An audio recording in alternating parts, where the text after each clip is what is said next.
Sports Radio.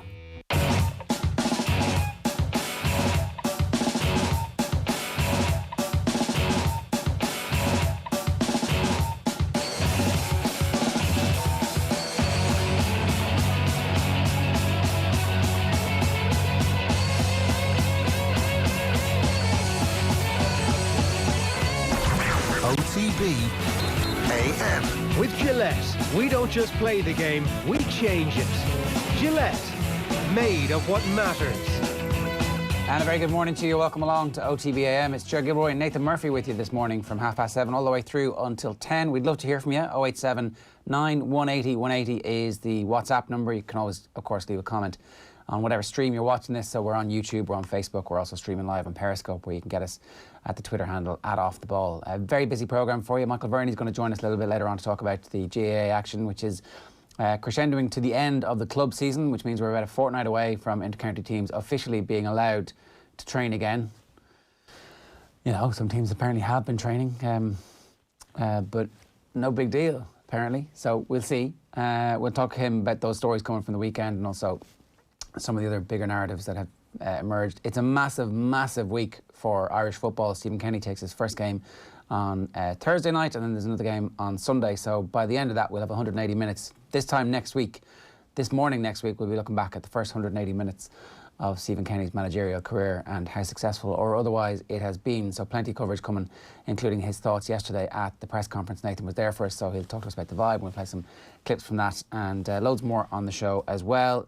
We'll talk about last night's golf. John Rahm just about getting it done after a one-stroke penalty nearly cost him a massive victory, but he wins in a playoff against Dustin Johnson. We'll hear from Kenny Cunningham. We'll bring in the sports pages. Alan Quinlan's going to look back at the weekend's rugby and preview a big, big week now for Munster and Leinster, who meet in the semi-finals of the Pro 14. Or are we calling it the Pro 12 again because there's only 12 teams in it? First up this morning, though, we're going to hear from the Sunday paper review.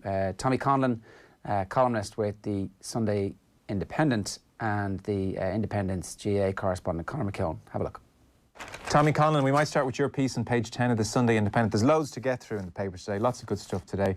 Emotional and chaotic times spark sporting activists is the headline. You're reflecting on an amazing week in US sports, Tommy. You finish up by saying, it's a long haul, the work of many lifetimes.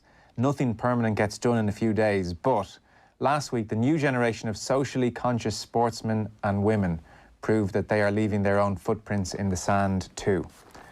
Your thoughts on the last week, Tommy? Yeah, I was watching the unfolding story on CNN on Wednesday evening.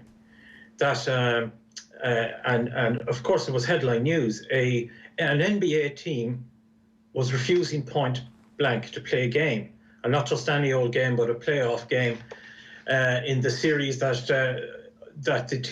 all teams are aspiring to win and get to the NBA finals.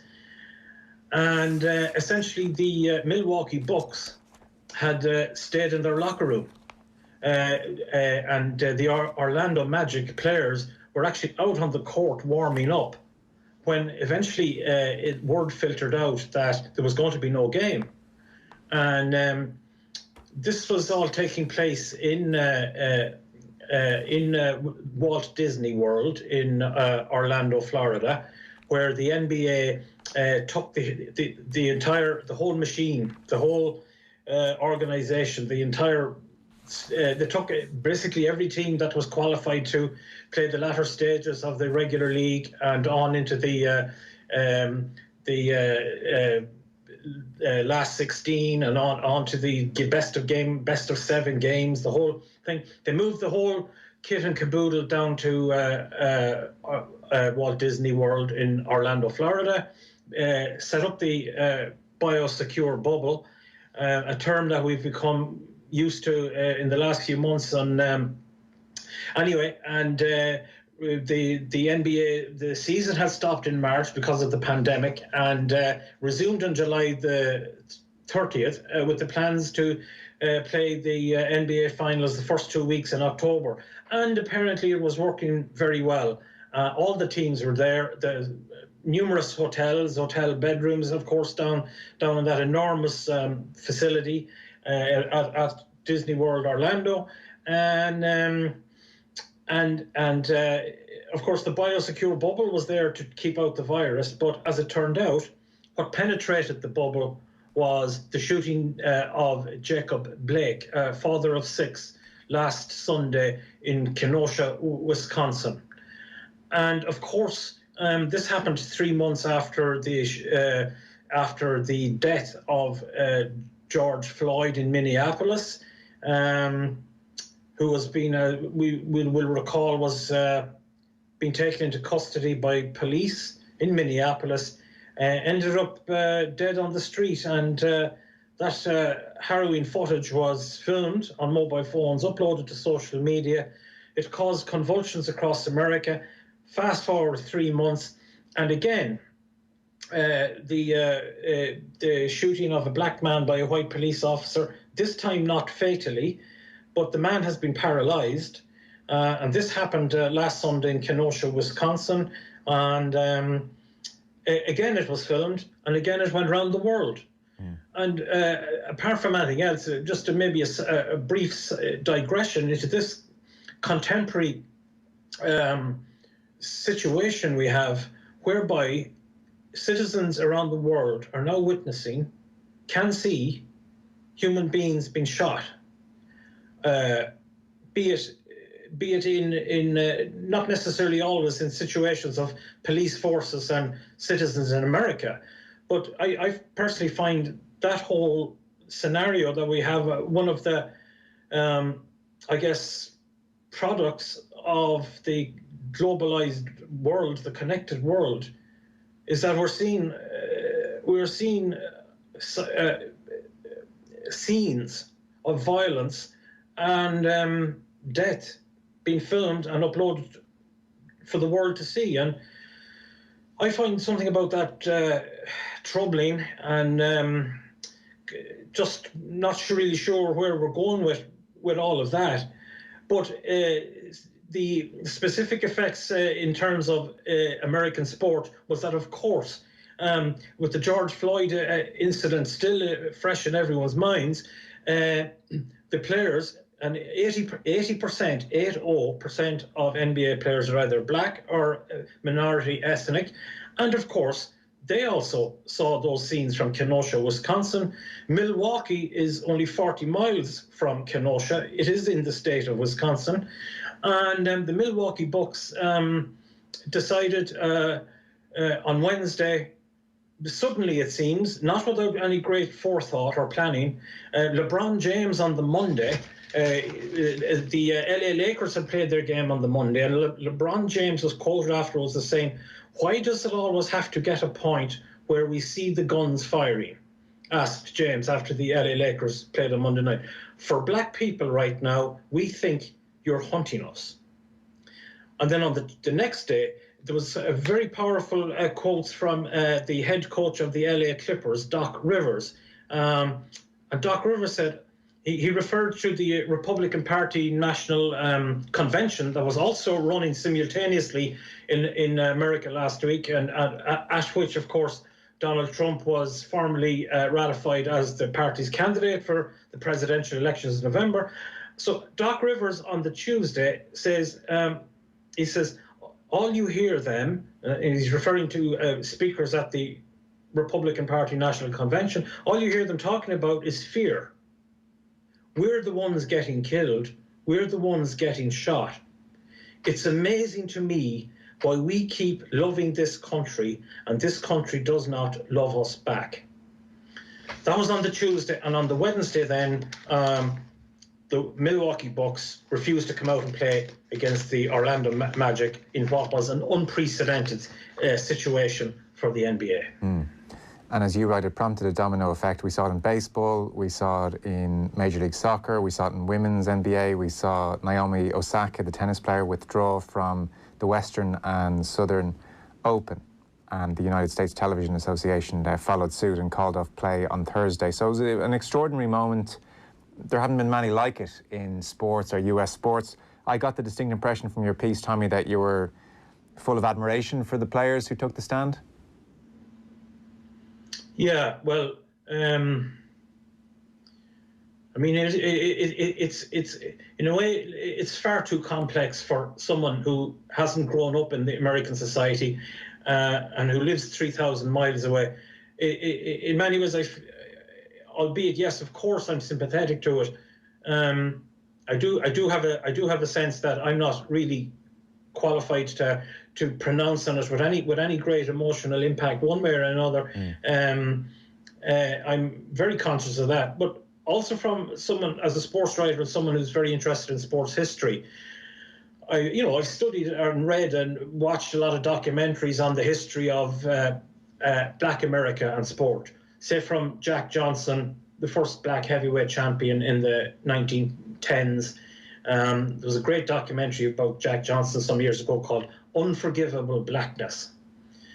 And the story of Jack Johnson, Jesse Owens, Joe Lewis, Jackie Robinson, John Carlos and Tommy Smith at Mexico 68, Muhammad Ali, Arthur Ashe, and then take it into the contemporary times with Colin Kaepernick and LeBron James.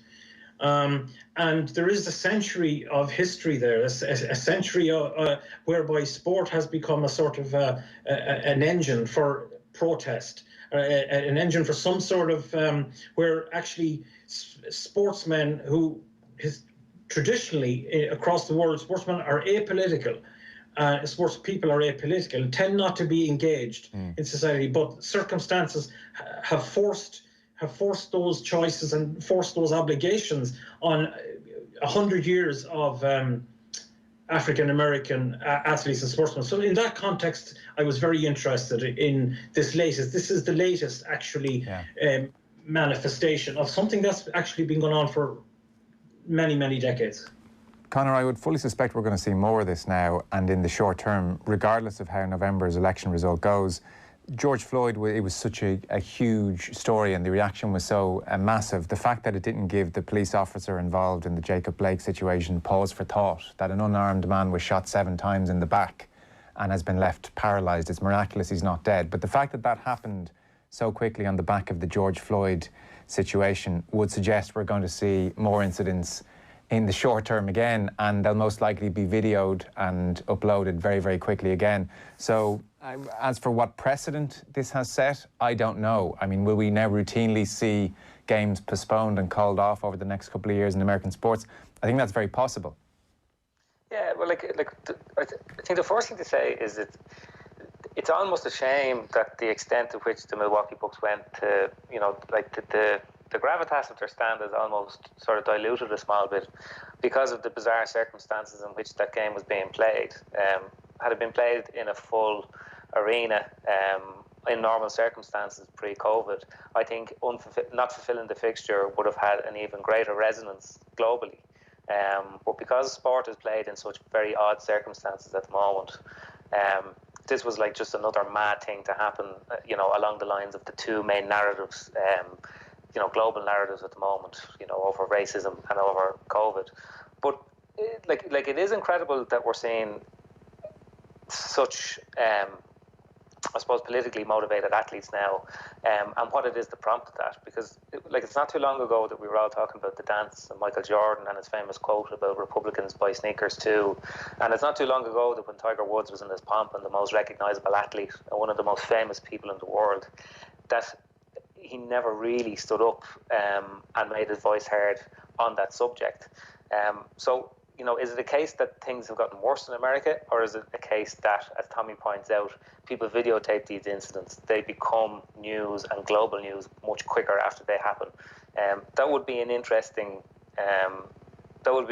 study if anybody undertook it. But I think, while there's somebody in the White House, and I don't want to get too political on it, who seems to be so passive about condemning this kind of behaviour, I think we'll see more and more sporting protests. And I was reading Barney Renee write about it during the week in The Guardian as well, and he was kind of saying, well, what would happen if this happened in a Premier League game? And I think for a lot of people, sport is their kind of connection to normality. Like, I know a lot of people who started to fully appreciate the seriousness of the COVID pandemic when sports events started to be cancelled, because for a lot of people, they are the kind of they are the beats and the rhythm of life. And particularly in America, where their sports, particularly their big sports, the NBA, the NFL, Major League Baseball, they're so tied up in a kind of a national identity. And I think, the American institutions kind of used them as well to piggyback on them for that, bloated nationalism, the Star-Spangled Banner and the military parades before the Super Bowl with the fighter jets in the sky. I think if those big institutions and games start to go down, and they more regularly become used as a platform for people to make these kind of protests, I think we'll see change an awful lot quicker. So, the power of this protest is huge, and the potential for sport to be used in this way, I think, is even bigger again. Well, there's so few platforms have that reach. Like, I wasn't fully aware, I must be honest, of what was happening to the Uyghur community in China until Mesut Ozil stood up about it. You don't see it on the RTE News at 6 o'clock when you're watching. It doesn't seem to be covered in ways that sports people can suddenly shine a massive light on. And it's funny, you mentioned the golf, Tommy. The PGA Tour continued, and Conor mentioned Tiger Woods there. If Tiger was in his early 20s maybe and still grappling with his newfound status, or maybe felt unequipped to say anything about what's going on, you would absolutely forgive him. And I wouldn't necessarily even castigate him now. But the fact is, Tiger's in his mid-40s. We're just not going to see it from Woods. And it would be such a moment if he, in his sport, was to take a stand. I did think to myself, what an amazing moment it would be if Woods, for instance, was called to the first tee on Thursday at the BMW Championship in Chicago and stood there or took a knee and then refused to participate. It would just send a message to the White House as much as anything. And that doesn't seem to be in Tiger's wheelhouse. He's just not going there, never will. I mean, if he's not doing it in his mid-40s at a moment like this, when he's had time right through Wednesday to see what was happening in the NBA and other sports, it was in terms of a timeline, enough there for him to digest what was going on, and still he didn't. I don't think we'll ever see it from Woods. Yeah, it was interesting because later on Wednesday, or simultaneously, but on Wednesday then, Sky Sports were covering the boycott or the walkout by the Milwaukee Bucks in Orlando, and then in the same news bulletin, maybe a few minutes later, then they went to the golf, and there's Tiger doing his normal press conference, sitting up at the top table talking about his golf game and how he needs to get his whatever mechanics of his game sorted, and the conjunction of the two, these athletes down in Florida actually taking this major stand about a societal issue, and there's Tiger then talking about his golf game and the golf course and how it was it's a golf course that's as tough as any major, and the juxtaposition of the two meant it actually came. Tiger, I was looking and thinking, Tiger, you have never been more irrelevant. You have never looked so much like yesterday's man as you do right now, talking about that stuff, And you make a fair point, Joe. It's not really, he doesn't have to do it if he doesn't want to. And indeed, Dr. Harry Edwards, the famous African-American academic and indeed activist in the 1960s, who, as you know, was instrumental in planning the famous Black Power salute with John Carlos and Tommy Smith. And Dr. Edwards spoke in Croke Park a couple of years ago at their annual summer school. And I was at that, and I asked him about Tiger Woods. And actually, Harry Edwards was, he was very nonchalant about it. He showed no resentment or anything. He was just philosophical about it. More or less said, if Tiger doesn't want to do it, then he doesn't want to do it. And that's, I guess, fair enough, but he massively disappointed in one way, and also a sense that, time has passed him by, really, in terms of that whole, in terms of apparently his obliviousness to his own, to the tradition whence he comes.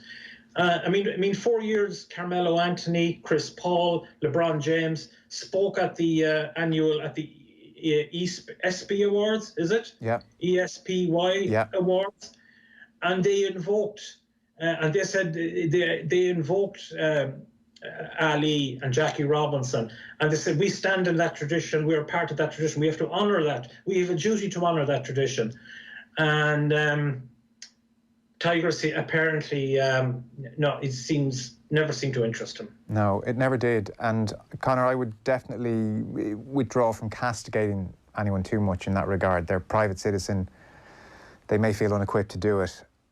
But it is just so striking when you have Woods, who, like I said, is in his mid-40s, will remember the Rodney King riots, is not just suddenly on the scene here and trying to grapple with what's going on or to dig back, feels the need to dig back through history. He has seen the issue of police brutality going back decades. He's taken the Medal of Freedom from the Donald in the White House.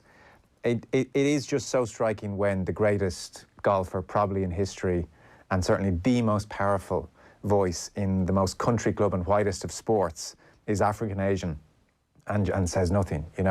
I don't suspect, I know you're a golf fan and you would have followed Woods for a long time and probably read a lot about Woods. I don't suspect we're ever going to see it from him.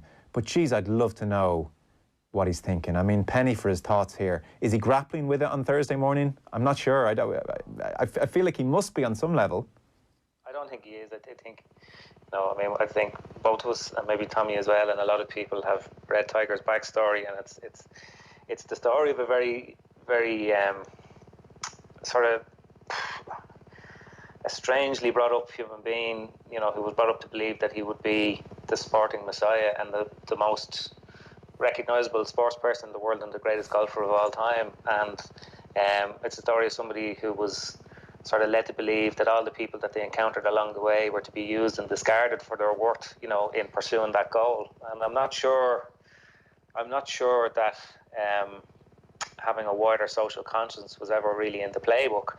You sort of hoped all along with Tiger that the more he grew out of his father's shadow, because there was no doubt that Earl Woods cast a very long shadow over Tiger and everything he did, and particularly after everything that he went through, all the very self-inflicted controversy and the hardship and everything else that he went through, that he would have an epiphany someday, that he would, wake up and see that there's a world outside kind of Planet Tiger. Yeah. And I know that narrative was being pursued very vigorously. It does seem his general demeanour has changed and improved. And you read a lot about that. People, golf writers say, but what does that mean? That just means that he's more inclined to tell you that he hit a 5-iron instead of a 6-iron, or he's more affable. He's less narky really in public. That's really the bones of that. But having a social conscience is another thing entirely. And let's face it, major sporting bodies don't take well to their athletes mounting political stands. And I would imagine, and excuse me if I'm wrong here, that major sporting manufacturers, the sort of sponsors that people like Tiger Woods have on board, it's not particularly good for business. Going back to the Michael Jordan quote. But I don't think that's true in Woods' case anymore. I don't even think you're sacrificing much. I mean, the Colin Kaepernick Nike thing is, it's a huge deal. I mean, it's not you're not Ali giving up your career here is the other thing. We'll park the American stuff there. Tommy Conlon writing about it on page 10 of the Sunday Independent. On football then, so very soon Stephen Kenny at last is going to have his first Irish game. There's lots of coverage. Adventurous soul steps into the unknown, for instance, Eamon Sweeney in the Sunday Independent, and I know you picked out Philip Quinn in the Mail, Tommy. We're all very excited to see what Stephen Kenny brings to the party. Adventurous soul, as Eamon Sweeney writes of him. And he says that a lack of success is not the worst thing that could happen to Kenny. The real disappointment would be if he abandons his principles and the realities of international football, force him into admitting that the pragmatists were right all along. Should that happen, he'll join Guinness Light, the Irish Labour Party, and the Laser Show after the U2 concert in 1985 on the list of great national letdowns. I don't think that will happen, he says. And I don't think that will happen with Stephen Kenny. It all begins on Thursday night against Bulgaria, Tommy. Yeah, and I mentioned Paul Rowan as very good coverage as well in the Sunday Times. Yes. On Kenny and the Bulgaria game, and indeed on the FEI EGM tomorrow and all like that. You said there, Joe, people are very excited to see how he'll do, and I'm wondering if they are. I mean, outside of football, Irish football's demographic, which is a big one, obviously, but I don't think he has at all penetrated into the national consciousness, the public consciousness. That obviously that will take time and success more than anything. It will take success, and I'm not making the comparison in any way, but when we saw the Jack Charlton, poor old Jack, died, and the national outpouring, that was a reminder of how much the game again, or the prominence of the Irish national football team, which is, you could say, the country's flagship team. Yeah, I think it absolutely is. And even, in so much as you can judge things, whatever we talk about, the highest text and tweet response will always be after an Ireland match. Yeah. It is the country's flagship team, even allowing for how well the national rugby team has done over the last decade and more, and indeed Munster and Leinster. It is the one, and it is important to us how it does. And but in terms of profile, right now it has shrunken back down. I think a lot to its towards its natural demographic, and Stephen Kenny has the monumental job of building up that whole sort of building up that profile again and bringing it back into the public consciousness. And I wonder how many people are actually aware that these Nation Leagues games are happening this week, or for example, today is the first day of Stephen Kenny's reign in charge in terms of taking charge of the team. And his first international game on Thursday against Bulgaria, and then against Finland on Sunday, I think. And I don't know, Conor, what do you think? There seems to be, at the moment, a fair amount of indifference. Yeah, I'd say there probably is, just because people have become growingly indifferent about the Irish international team. But that's because, Giovanni Trapattoni was appointed manager in 2008, and Ireland have been effectively unwatchable since then, and that's a big part of it. And I think a lot of people, there is a kind of, there's excitement on a couple of levels. I think, when you talk to people about this, the first is that Stephen Kenny is going to make Ireland watchable again. He's going to turn them into a modern football team that likes to have possession of the ball and tries to use it in a productive way. And the second thing is that, he's not a manager from, a yellow pack manager from the middle shelf of international managers that we can afford. Okay, he hasn't cut his teeth abroad, and there seems to be mixed opinion over whether he'd be able to command the dressing room.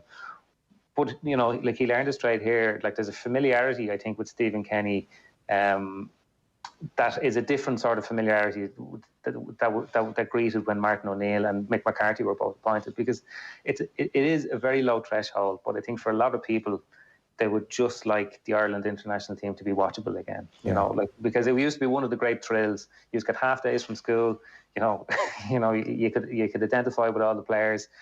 Okay, the players don't have the same profiles here because they don't play for clubs of the stature that they used to. But the promise that he's actually going to, play in such a way that will make the team watchable again, that won't kind of infuriate you every time they have possession. I think there is a buzz about that. And I think Philip's right to say that if that doesn't happen and the thing becomes a flop, it will be a huge letdown. OTB AM on OTB Sports Radio, Ireland's first and only sports radio station. The OTB Brief. Everything you need to know about sport every morning. Need to get on top of the day's sports news? Well, the OTB Brief is the only sports update you'll need every morning. With all the breaking stories, post-match reaction. It is a loss, there's no question. We're going to have to adapt as best we can. And the best bits from off the ball, all in a 10-minute podcast. I tried to view the lockdown as, I tried to see a silver lining and say this is my opportunity to work on my weaknesses. The OTB Brief. Weekday mornings from 7:20 a.m. on OTB Sports Radio. Listen on the OTB Sports app. Into sports. 20 yards out. Urge to shoot. Don't shoot. Oh, what a goal for Fabinho. Wow. Then get into the all-new OTB Sports app. I think when he apologises to me, I probably will say hello to him. Yeah, no. Videos, sports news, live scores, interviews. If Fabregas is going to come up to me in the street and give me some of the mouth that he would have given me on a football pitch, what do we get a slap? Plus, exclusive content on the OTB Podcast Network. The biggest names in sports. Ready when you are. Search OTB Sports on your app store and download it now. OTB AM. With Gillette, we don't just play the game, we change it. Gillette, made of what matters. And a very good morning to you. If you've just joined us, you're very welcome along. For our podcast users, by the way, you've missed the first half hour of the show. It's just a little thing that we do to try and hook you in. First thing in the morning, you get up, you get early, on board at 7:30, and we're streaming live on OTB Sports Radio, or indeed, the best place to get us these days, of course, is the OTB Sports app. Nathan, good morning to you. How are you? Good morning, Ger. You're a bit bleary-eyed. You were up late watching golf. I certainly was, yeah. Tough times for all the parents who were back to school this morning for the first time in 6 months and got to be up at 7 a.m. and I've got used to the relaxing Sunday evening of feet up on the couch. The golf is on until past midnight and you're fine with it because you don't got to be anywhere the next morning. Suddenly there's a stress in your life late at night and you're wondering, should I stay up? Should I go to bed? Last night was a night where if you stayed up, you most definitely made the right decision. Before we get into that, I was wondering why you were so keen to do this morning show. It gets you out of having to do the breakfast routine. Yes, they've all just departed, actually. So there's a calm, Right. silence. Aside from the 2-year-old who is suddenly wondering, wait a second, all these people who were here for the last 6 months, every minute of every day, suddenly seem to have disappeared. Who's going to entertain me now? Yeah, high levels of anxiety across the general population? Yes, surprising. My two lads. One of them's taking it quite well. The younger lad who's just gone into first class, definitely feeling the stress and having to sit on the same table all year in the same little pod. But what about my friend who's over there? Am I ever going to see him again? Yeah, you will, but from across a crowded room. I mean, that's the theory. The practice is they're going to be licking each other in about 15 minutes. Essentially. So yeah. Look, we'll all wait and see how well everything goes and cross our fingers and our toes and everything else. John Rahm was the story of the week in many ways. So people are waking up this morning wondering what happened. John Rahm is a winner, Nathan, but it wasn't straightforward. No, this was one of the great PGA Tour playoffs. World number one against world number two. Dustin Johnson, the world number one, against the world number two, John Rahm. Didn't even think it was going to go to a playoff because Dustin Johnson had to hold a 45-footer on the 18th for birdie to get to 4 under par to set up this playoff with John Rahm. And then what happened on the playoff was just insane. John Rahm holds a putt from 66 feet to win the tournament and beat Dustin Johnson. It was just the most sensational finish from a player in John Rahm who may not be world number one, but is arguably the best of this generation that has come through. He won at Memorial last month, an incredibly tough course. This week at Olympia Fields was like a major championship. There was 4 or 5 players under par all week. It was incredibly tough scoring. Yet Rahm, having been 6 over par at the halfway stage, end of round 2, he's 6 over par. There's no cut. And he comes back with round 66 and 64. And he can just win on any type of course at all. And again, of all the sports that have come back since the lockdown, golf has been the one that has missed the spans the least. The drama has just been relentless. Every single Sunday night, we've had playoffs, we've had drama, and last night was the pick of the bunch because I don't think anybody expected John Rahm to hold that putt. It was this massive right-to-left break that he somehow managed to nail. The longest putt of his career so far as a professional, his 5th win on the PGA Tour, and he is very much the real deal. When you think, as I say, last night at Olympia Fields, a previous major championship course. They didn't actually go back to it because they didn't think it was tough enough when they played it in 2003. They didn't have a proper major championship feel. It felt like a US Open. Rahm will probably be favourite now for the US Open next month. Memorial last month, again, had a major championship feel. He managed to go and win that. We know he can win on links courses because of what he's done and been the dominant figure in the Irish Open over the last couple of years. He's won the DP World Championship in Dubai on a couple of occasions. Now, whatever type of setup there is, John Rahm can win on. And it is just a matter of time before he wins a major championship. And it's hard to be critical of Dustin Johnson. He won by 11 shots last week and got to 30 under par and put himself right in there as well. But there's just something about the emotion that Rahm has in him. It's chalk and cheese against Dustin Johnson, who did actually celebrate a little fist pump when he held that 45-footer to get to the playoff. But the passion of John Rahm when he held that winning putt, was something slightly different. So golf is in a very good place. Well, obviously the comparison is always going to be with Seve, and the criticism, I always find it strange if Rahm is still still a bit of a temper, still throws the toys out of the pram sometimes. Just leave him alone. Leave him alone. He's going along just fine. Not costing him anything in his game at all. It also retrospectively is brilliant for the Irish Open to have this guy be your champion for the last two, and like he will always have an affinity with the Irish Open now because those wins came early in his career. Obviously, I mean, I don't expect him to play this year's, but you would hope that next year, when it's going to be in Mount Juliet next year probably, so it's not a links course. Will he come back? I suspect he probably will, assuming we are back to some sort of normal world order of Rolex Series, 7 million prize fund. He's already said he doesn't think he's going to come back to Europe between now and the end of the year, so he's not going to be up in Galgorm, you would expect. It's not going to be a true Irish Open, I don't think. Next month because of the lack of players that are there. But yeah, it is. And I think there's an affinity between the Irish and him because as well, he is that emotive figure and he is very much bought into what Irish golf is about. So I think he will be back at Mount Juliet or the next big Irish Open when there are full crowds. He'll keep coming back year after year. So yeah, it is the player you want because, well, it's between himself and McIlroy right now as to who is the European number one. I know that John Rahm is ahead of McIlroy in the rankings, though McIlroy's talent, some would argue, is slightly ahead of John Rahm. But yeah, I mean, let's talk about Rory. Okay, so I've been walking around like a zombie since we've come back. I've had other things on my mind. There had been rumours that something was going on, and it turns out his wife is pregnant. Not just pregnant, due any day. Right. What an achievement from somebody as high profile as Rory McIlroy to somehow keep this secret for 9 months. Steve Sands on the Golf Channel announced it on Saturday evening during play, and Rory obviously spoke about it then. They're having a baby girl sometime possibly over the next week or so. McIlroy's form has gone off a cliff since the restart. He was, without question, the best player in the world in March, heading towards the Masters before all of this happened.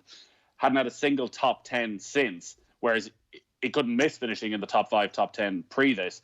So they obviously knew in March that they were pregnant. Yes. Yeah. So, I mean... you go through the timeline there. This is August. Christmas, this is the 8th. March is the 30th. They had a fair idea at that stage. They're 3 months in, so... Yeah, so he's obviously been away from home a lot over the past couple of months, which has obviously been a stress on him. With Rory, people are always going to say he's looking for an excuse. I think this is perhaps something of a valid excuse. It'll be interesting to see what happens when the baby arrives. So potentially... the baby could come next week. He's going to the Tour Championship, which he won last year. It's the FedEx Cup finale. $15 million at stake. He says, I'm out of here if I get the call, which is totally understandable. Yeah. I guess it depends when in the week he gets the call. It's a strange scenario next week, the way they do the FedEx Cup now. So Dustin Johnson is leading the FedEx Cup. He'll start the Tour Championship on 10 under par. John Rahm will start on 8 under par. McIlroy's back on 3 under par. So it's a pretty seismic task that he's going to face to come from 7 shots back, albeit with 4 rounds to go. But in golf, there's this thing called the nappy factor, which I'm sure you've heard of. No, go on, explain to people. What is the nappy factor? What is? I mean, I know what nappy brain is.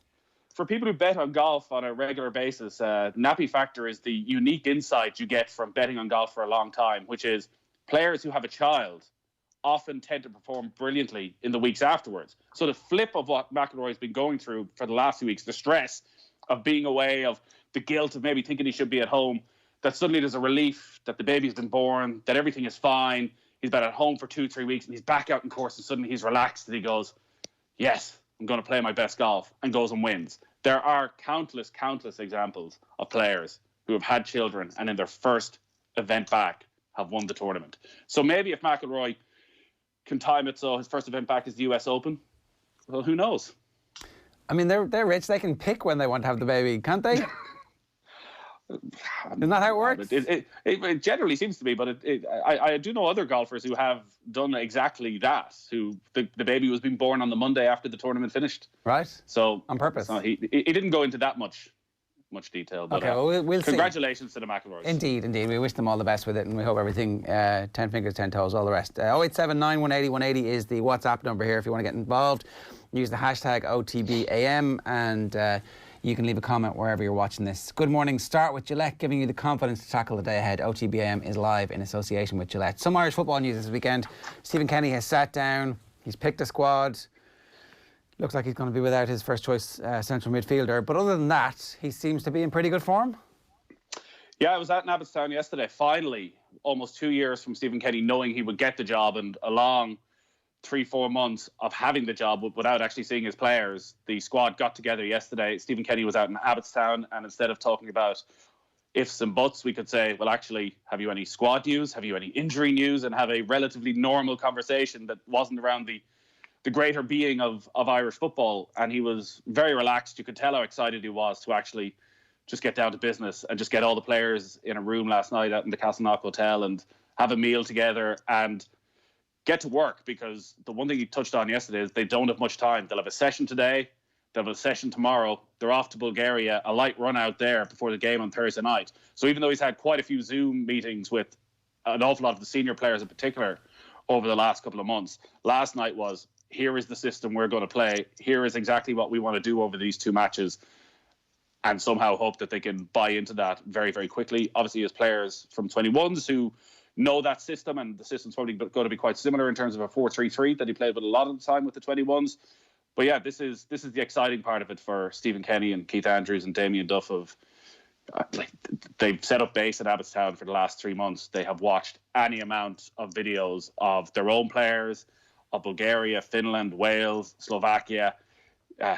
They've done analysis to death at this stage. So they'll have picked out the bits they need and the bits to be able to get that across in the space of 1 or 2 sessions, and then get the team out on the pitch. In very unusual situation as well, which I asked Stephen Kenny yesterday. So Matt Doherty obviously got his move to Tottenham. Matt Doherty's been on holidays till Saturday in Italy because Wolves season only finished 3 weeks ago. Yet the likes of James McLean and Alan Brown played full competitive games in the Carabao Cup on Saturday. So you've got players at very different stages of pre-season or fitness. Now, it's not like the old days where they're putting on a couple of stone. Either way, Jeff Hendrick hasn't played a competitive game in 6 months. Darren Randolph hasn't played a competitive game in 7-8 months. So these are all the different things he needs to balance. And at least we can finally talk about these now, because it is match week. Finally, it is match week. Yeah, this Thursday evening, it's the first game and it's a big one. It is. I won't go into a 4-minute ramble of the importance of the Nations League for the future of Stephen Kenny and Irish football. It's important because it's Stephen Kenny's first game in charge. I'm sure there's many people who are waiting knives out for the first little slip-up, even if it is against Bulgaria. If the style of play isn't what we want, if there's a long ball up to the big man up front, this isn't what we signed up for. And it's a game, I think, as well, that Ireland can go and win, because we saw Bulgaria in Dublin almost a year ago now. I understand it was a friendly. They've got a slightly different squad, but they're a very average team. Whenever we look at Irish opposition, there's usually one star man that we spend weeks fretting about. Bulgaria don't have that guy. They do not have that player.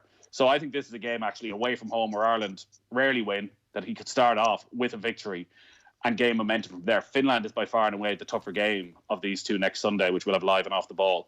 But yeah, I think there's a lot to be excited about, and hopefully the players get through the next 2 or 3 days, and with the exception of James McCarthy, he can pick the team he wants.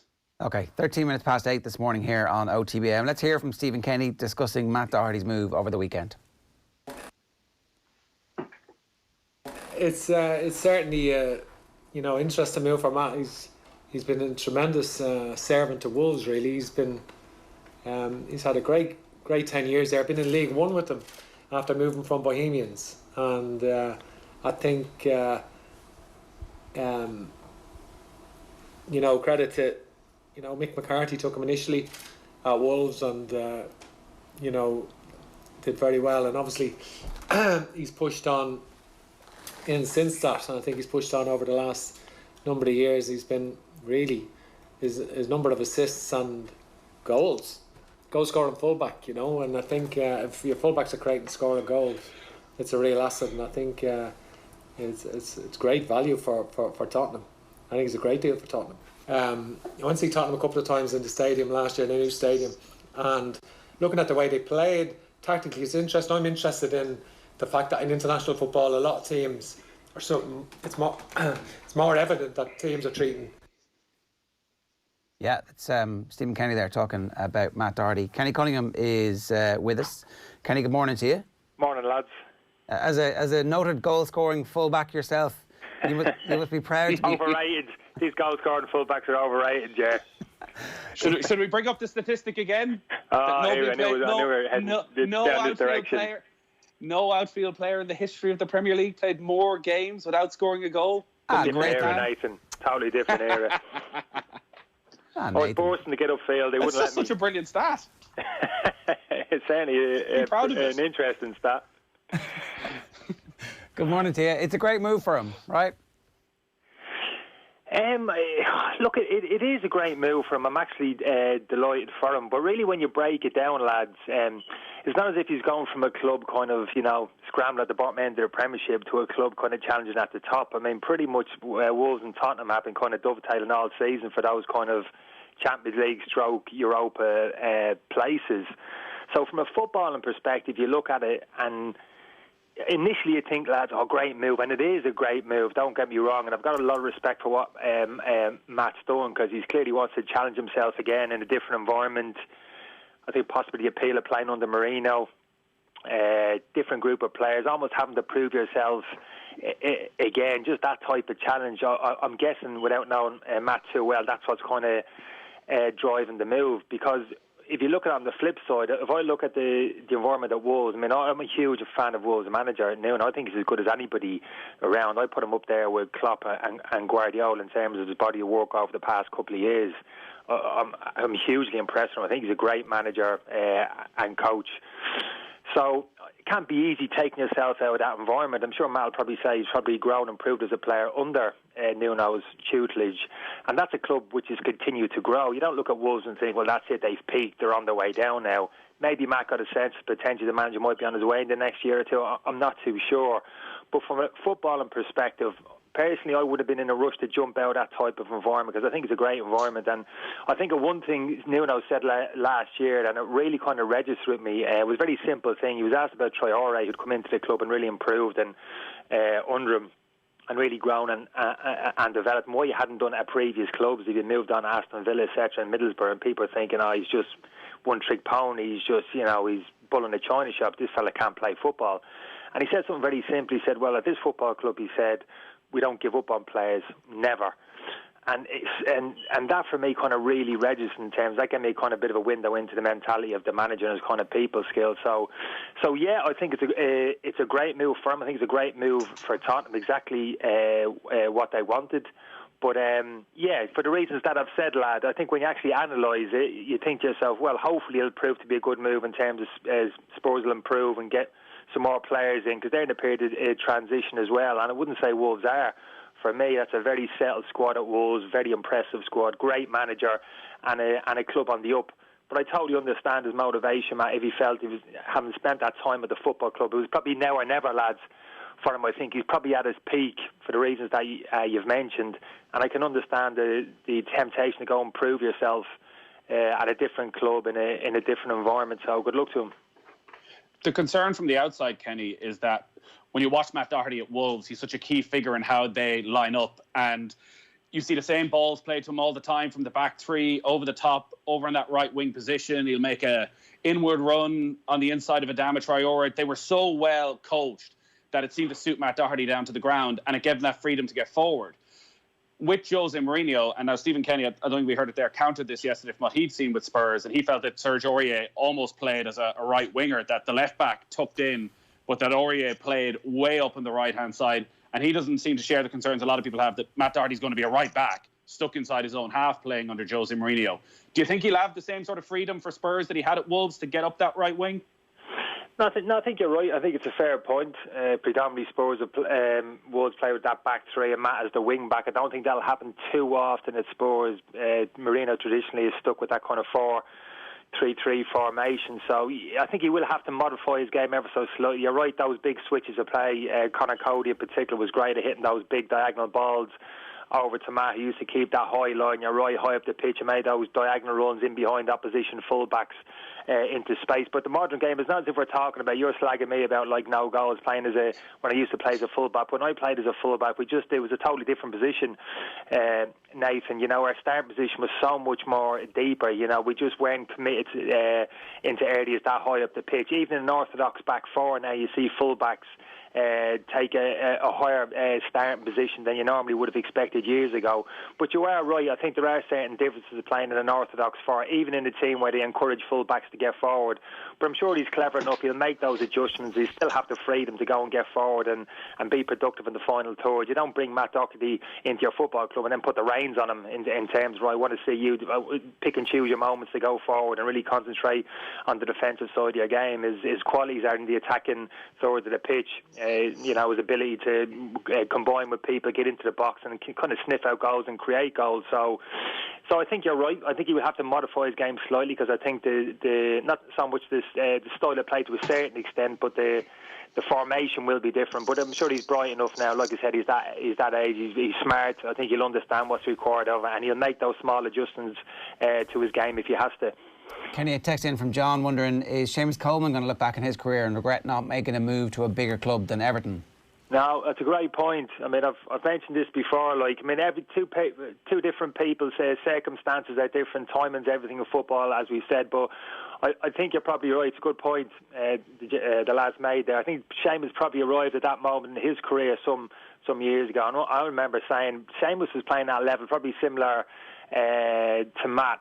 He was absolutely exceptional. Seamus could have played for any club in the world. He was playing that good. And there was talk of Manchester United, Chelsea, lads, you remember, around that kind of time. And he could have gone. There was no doubt about it. I mean, maybe he would have had to fight his way out of the football club. Maybe he wasn't that type of character. Maybe he was happy where he was. He was settled. You know, two different personalities, two different circumstances.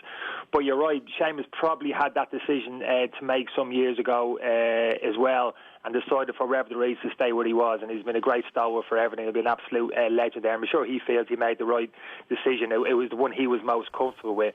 But obviously, Matt's come to a different conclusion. He's felt the need, I want to go, I want to take a step outside, and I want to go and challenge myself somewhere else. So I don't think there's a right or wrong, lad. I think everybody's different and makes makes the decisions for different reasons. Let's talk about this week. It's a huge week from Stephen Kenny's perspective. It's the first opportunity to get in and actually show the players on the training pitch what you want them to do. And he's talked about the importance for him in the perception of Irish football being changed from, pre-match, the manager of the opposition always goes, Ireland, they're a stereotypical little British side, you know, they'll be aggressive, they'll get the ball forward early. And he's like, I want people to change how they think about us. I want it to be successful, and the only way they're going to change how they think about it is if we start winning and qualifying for things. But I want people to start thinking about Irish football as something distinctive. From your perspective, when you hear that, what do you think? No, I'm very encouraged by it. I love to hear it. And it kind of blends into what kind of Stephen's consistently been kind of saying about kind of Irish players, whether in the UK or in Ireland or wherever they are, just in terms of how, you know, we talk our players down too much. We don't talk them up in terms of the qualities which they have. And there's been a sense of that around for a number of years now, lads. Managers really talking down our players. I mean, I remember Trapattoni talking about players, the standard they were at. You know, what do you expect, you know, championship players, etc., etc. And I didn't like to hear it. If I was a player, I wouldn't like to hear that being talked down. So I think it's quite refreshing to hear Stephen extol the virtues, the footballing qualities of our players. And I think he's right. I think we have real talent in the country, and even in terms from a technical point of view. And he's probably talking about a little bit in terms of psychology there, getting into the heads of the players and making them believe a little bit more in themselves. That they have got that ferocious work ethic, which has been our kind of hallmark, and rightly so. But let's be honest, lads, a lot of the top nations have that anyway. It's not as if which is something which is, you know, totally reserved to ourselves. But I think we have got those individual qualities that Stephen is talking about. Maybe just has to convince the players a little bit more of that, give them a little bit of confidence, and that's what good management is all about. You know, getting into the players into the heads of the players, giving them confidence and giving them that kind of belief, and marrying those two things that we're talking about here. And if we can do that over a period of time, hopefully Stephen can get the very best out of the players. But he's right. Ultimately, at the end of the day, lads, it's about results. It's about a style of playing, a way of playing football that ultimately, you know, brings a level of success. You know, that's got to be spoken about as well. Kenny, something that stood out with the 21s, and listen, I know it's under 21 level, was that with the wave 21s, the squad was always changing. Players were being called up to seniors. There were a lot of players missing, but the style actually never changed. There was always that willingness to get the ball down, regardless of who the 11 were. Senior international football is obviously very different then. And James McCarthy is a player he spoke about a huge amount over the past couple of weeks, has been integral, should be the best Irish midfielder of his generation, and wanted them in that middle of the midfield three, which we expect it'll be. It looks as though he's going to miss these games. Like, he spoke yesterday about Harry Arter potentially stepping in. Is McCarthy a huge loss for what Kenny wants to do if he's talking about style of football, or do you think actually there's other players who can do a similar job? Well, I agree with Steve in relation to James. I've always been a huge fan of James. Received a lot of kind of criticism for it, even when he was struggling with injury and not in the squad, because I just very quickly assessed the qualities that James had. And when you want to play the type of football, a style of football maybe that we're talking about, Stephen's talking about, generally that central midfield area is always key.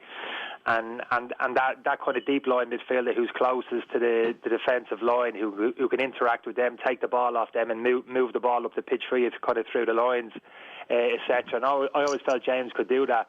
And he's a very accomplished player for me, James. He's got a defensive mentality. You can trust him out of possession. He kind of senses danger. He makes his fair share of tackles. He kind of sees danger. And in possession, he's very efficient in his use of the football. Not too many 40, 50-yard diagonal passes, but he gets the ball. He passes it quickly, 1-2 touch, and he passes it forward. So that type of player, regardless of his name, that type of player in that central midfield area is always invaluable. So it's a shame he's not available. I didn't realise that, lads, because I was looking forward to seeing him play. Have we got another player of that ilk? You've mentioned Harry Arter. I don't see Harry Arter of that ilk, to be honest with you. I wasn't a big fan of Harry Arter playing in a holding midfield position. I didn't think he had the defensive qualities. He's a tidy technical player, but I saw Harry Arter as more of an offence-minded player, operating a little bit higher up the pitch. Of the players who are there, Jason Malumbi is the player for me who potentially he could play that position, as inexperienced as he is. I mean, he's a great all-round player, Jason. He's got the engine to get box to box. He's a very dynamic player, but he's aggressive. He gets tight to people. He makes tackles. So it's asking a little bit much at the moment to play that kind of disciplined holding midfield position, but I think he has the qualities to do. And I think if he's looking for a player, I'd be leaning towards Jason Malumbi in that kind of holding midfield position of a three that you're talking about, rather than Harry Arter. But it's how the manager sees it, of course. It's the first week, you know. Do you try and fit them both in and hope that between the two of them, like, pick those three in midfield first, then, Kenny? Well, if it's going to be a 4-3-3, which we're all thinking that might be the case. Well, I always go back to the French game. It's amazing, isn't it? I can't get it out of my head. The playoff game against France. How long does that ago, lads? 10 years. 10 years, lads. 10 years. Can you believe it? Is it 11 years now? Nearly. Yeah, but we lined up that day with James McCarthy in midfield three, that inverted triangle. James McCarthy at the base. Oh, that's only 3 years ago, Kenny, or 4 years ago. Don't worry about that. Oh, that one. Sorry. That one. Oh, yeah. Oh, that wasn't a playoff. That was in the Euros. Yeah, the last 16. Yeah. The last Sorry. 16 game. Thank you. Yeah. Okay. Yeah. That was that three. For me, that was almost pair. I saw something that day with James McCarthy, Robbie Brady, and Jeff Hendrick that I thought, wow, this is the way forward. This dynamic, this trio midfield, this is the way forward for us now for the next 6 years. It was that good. The balance was that good. James offering that kind of defensive solidity and kind of ability to get on the ball and move us up the pitch, and Jeff and Robbie operating in those kind of higher number 8 positions, technically good enough to get on the ball in the half turn, but having the legs to get forward, combined with those front three players. It was fantastic. Although we lost that game, I was actually buzzing because I thought, wow, that was great. I love what I saw in that midfield area. So for me, I know James is not playing, so for me, I could easily throw Jason Malumbi. If you're talking about midfield three, Jason Malumbi, Robbie Brady, and a Jeff Hendrick as a three. I think he's got options there. He could throw Harry Arter in. I think Callum O'Dowd is an interesting one in there, lads. Callum O'Dowd played a couple of minutes under Martin. Martin played him in midfield three in one of those advanced positions. And I saw something there in Callum O'Dowd, and I thought, wow, because he's so quick, lads. He's powerful in possession, when he strides forward with the ball, he eats up the ground, and he showed me a little bit there. So I'm sure Stephen will be looking at all of this, all those little kind of permutations, but that midfield three for me, I'd love to see Jason Malumbi get a start, although I think he can play different midfield positions, not holding midfield positions, just that real defensive solidity. We're all different, lads. When I look at holding midfielder, first and foremost, yeah, he's got to be able to play and get on the ball in the modern game. We understand that.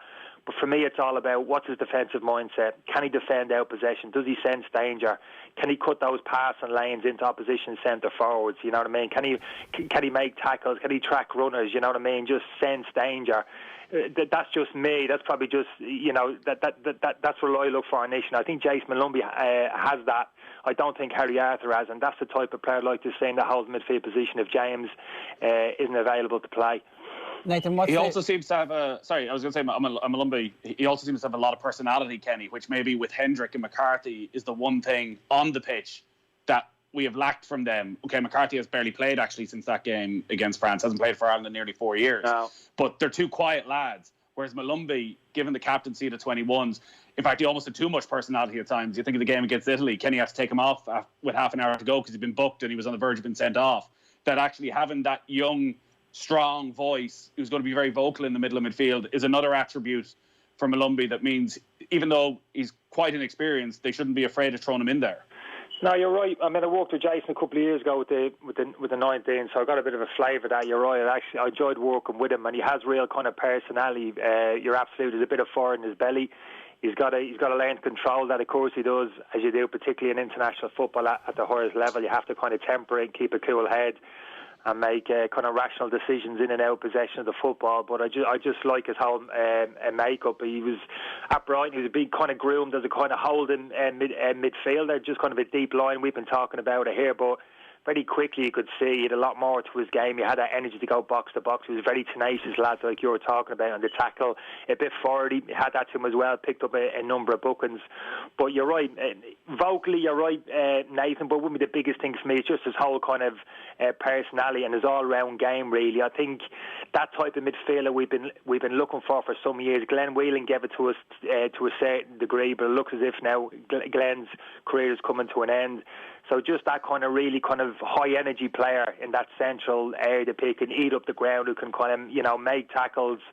You know, that type of player, I think we've been lacking. We got those kind of technical players. I mean, Jeff, you could argue Jeff Hendrick, one or two others, Harry Arthur in possession of the football, but that really kind of tenacious box to box traditional type midfielder, really, I'd put Jason in that type of mould, able to actually operate in one or two different positions. And with his age, it's great. He's got his best years ahead of him, so hopefully he's going to be a big part of our future. Nathan, how much does it matter that a load of people haven't played football? As you've spoken about, it's 6 months really since we've seen Hendrick or Brady. Can they go straight into a game like this? Does the manager think that they can go straight into a game like this?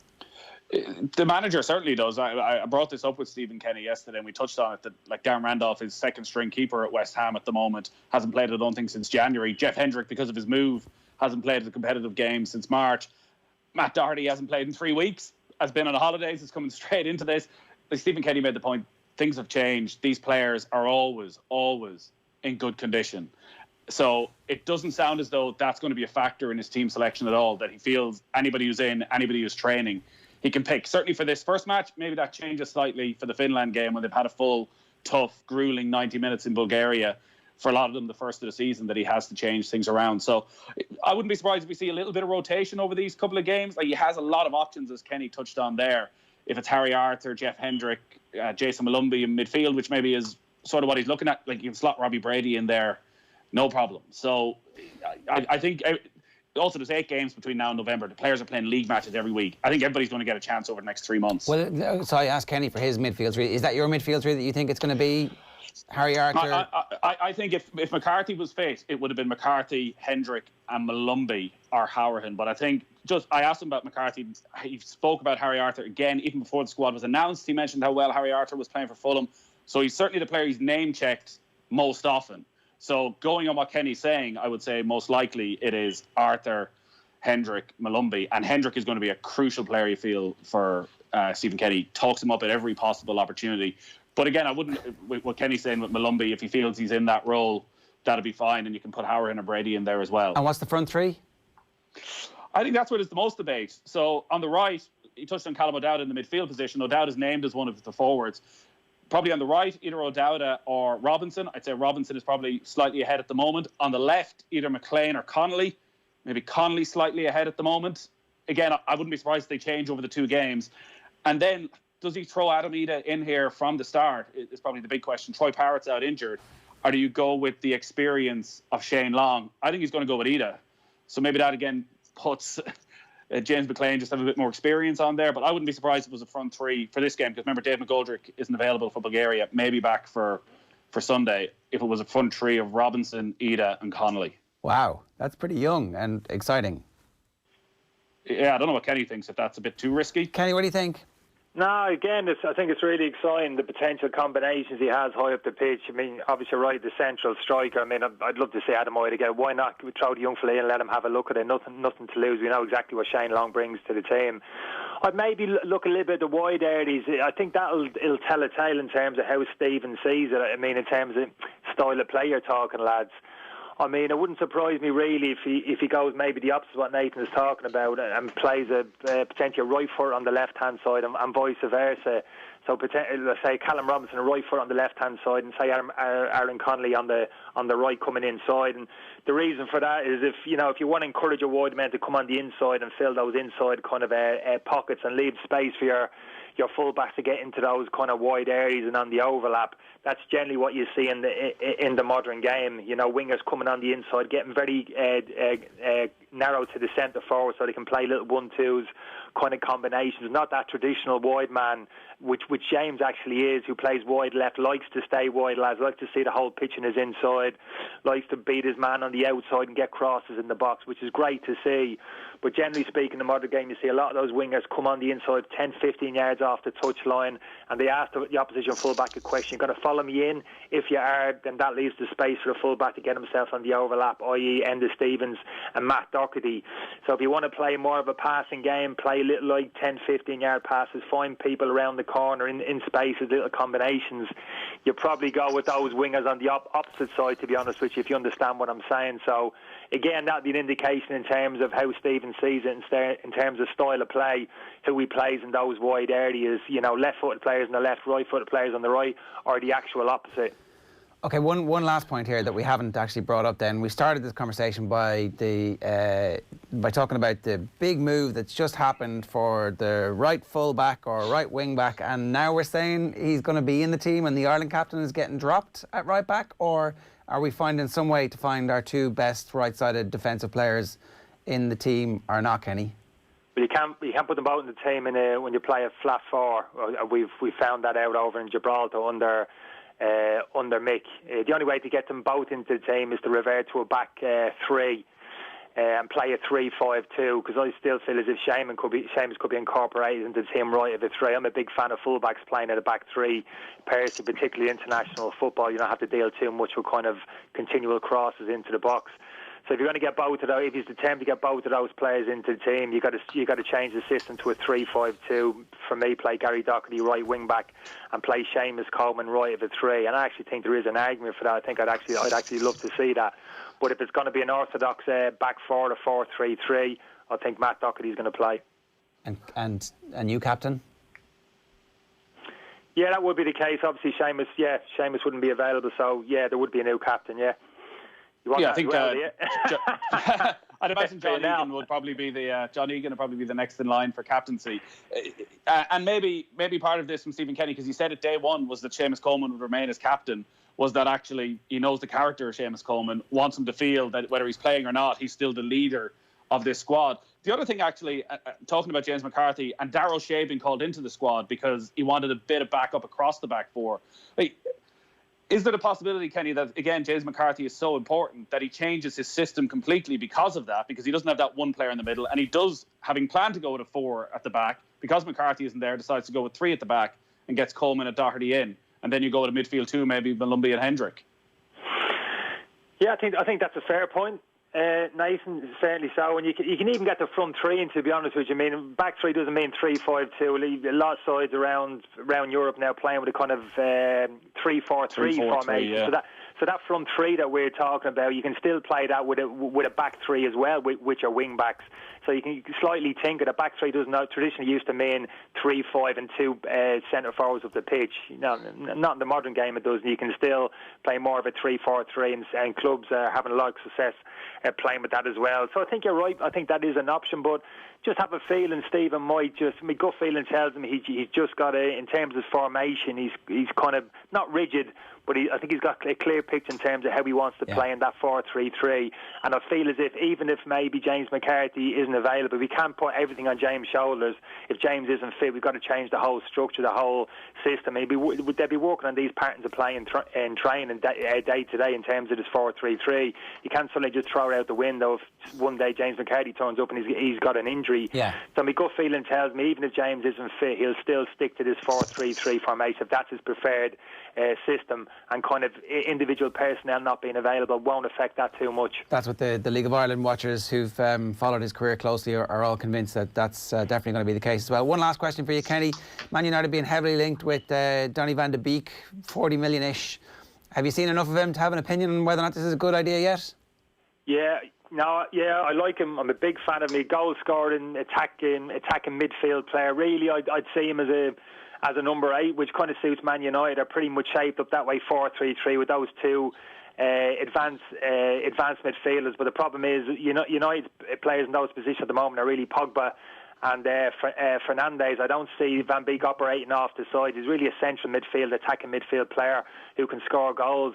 So the only reason when I hear something like that, lads, being leaked that he's coming for that type of money, then I begin to question maybe Paul Pogba's future at the football club. Maybe if there's a bit of concern that Pogba's not going to be there, he's not going to sign that new contract, because if he doesn't, then they do have to go and spend again on that type of player, whether it's a Van Beek or a Jack Grealish or that type of player. So yeah, I'm a big fan of him. I think he's worth the money. I think he ticks a lot of boxes in terms of his qualities, which I've spoken about briefly, but age profile as well and things like that. So yeah, but I think it's an interesting one, because for me it just pours kind of oil on the fire in terms of Paul Pogba's future if they've been linked to that type of player with the qualities that he has. Yeah, he's actually cheaper and younger than Jack Grealish, so what's not to like? Kenny, good stuff. Enjoy the week. Thanks a million. Nice one, lads. Take care. Bye. Talk to you again real soon. That's Kenny Cunningham giving us some thoughts on the press conference yesterday from Stephen Kenny and effectively picking his 11 for the match as well. The back four picks itself, really does it at this stage, Nathan?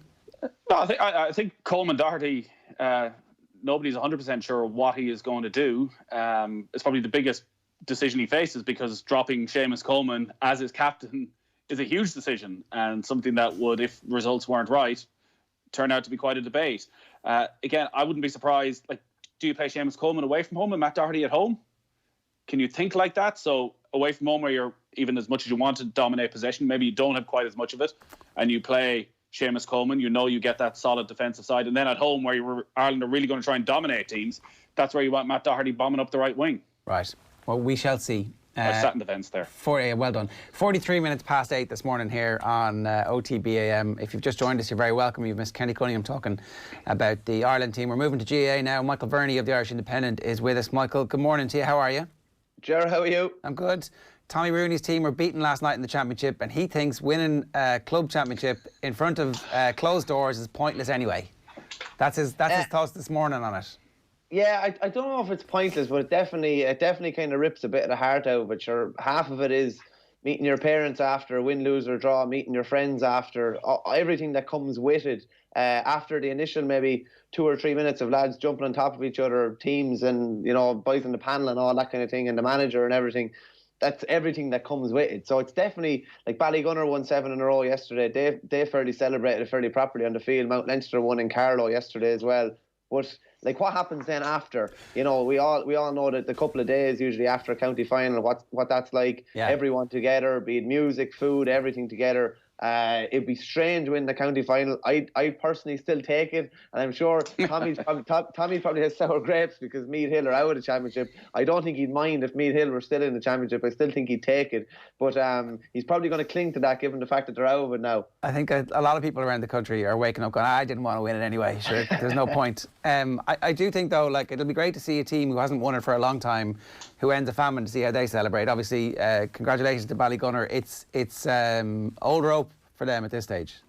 Yeah, they were brilliant yesterday. They're a really well-oiled machine, really slick. It's you look through their squad, you look through their style of play and how well drilled it is, and they're, you know, they'd be a good county side. The only disappointing thing for them is, like, even Desi Hutchison, obviously the former professional footballer who's like their main forward now, he said afterwards, and this is the case for them, and I'm sure it's the case for Ballyhale and Corofin and a few more, that, you know, their goal at the start of the season was realistically not a county title. It was a provincial title, or probably an All-Ireland title. So probably a bit anticlimactic for a big super club like that, just to win the county title and not to have anything else to look forward to, because they would have been aiming a lot higher. Yeah, but, they need to do a bit better after. Like, this is an advantage or an opportunity for a club like that to go on to the next level, and they have been relatively unsuccessful at provincial level.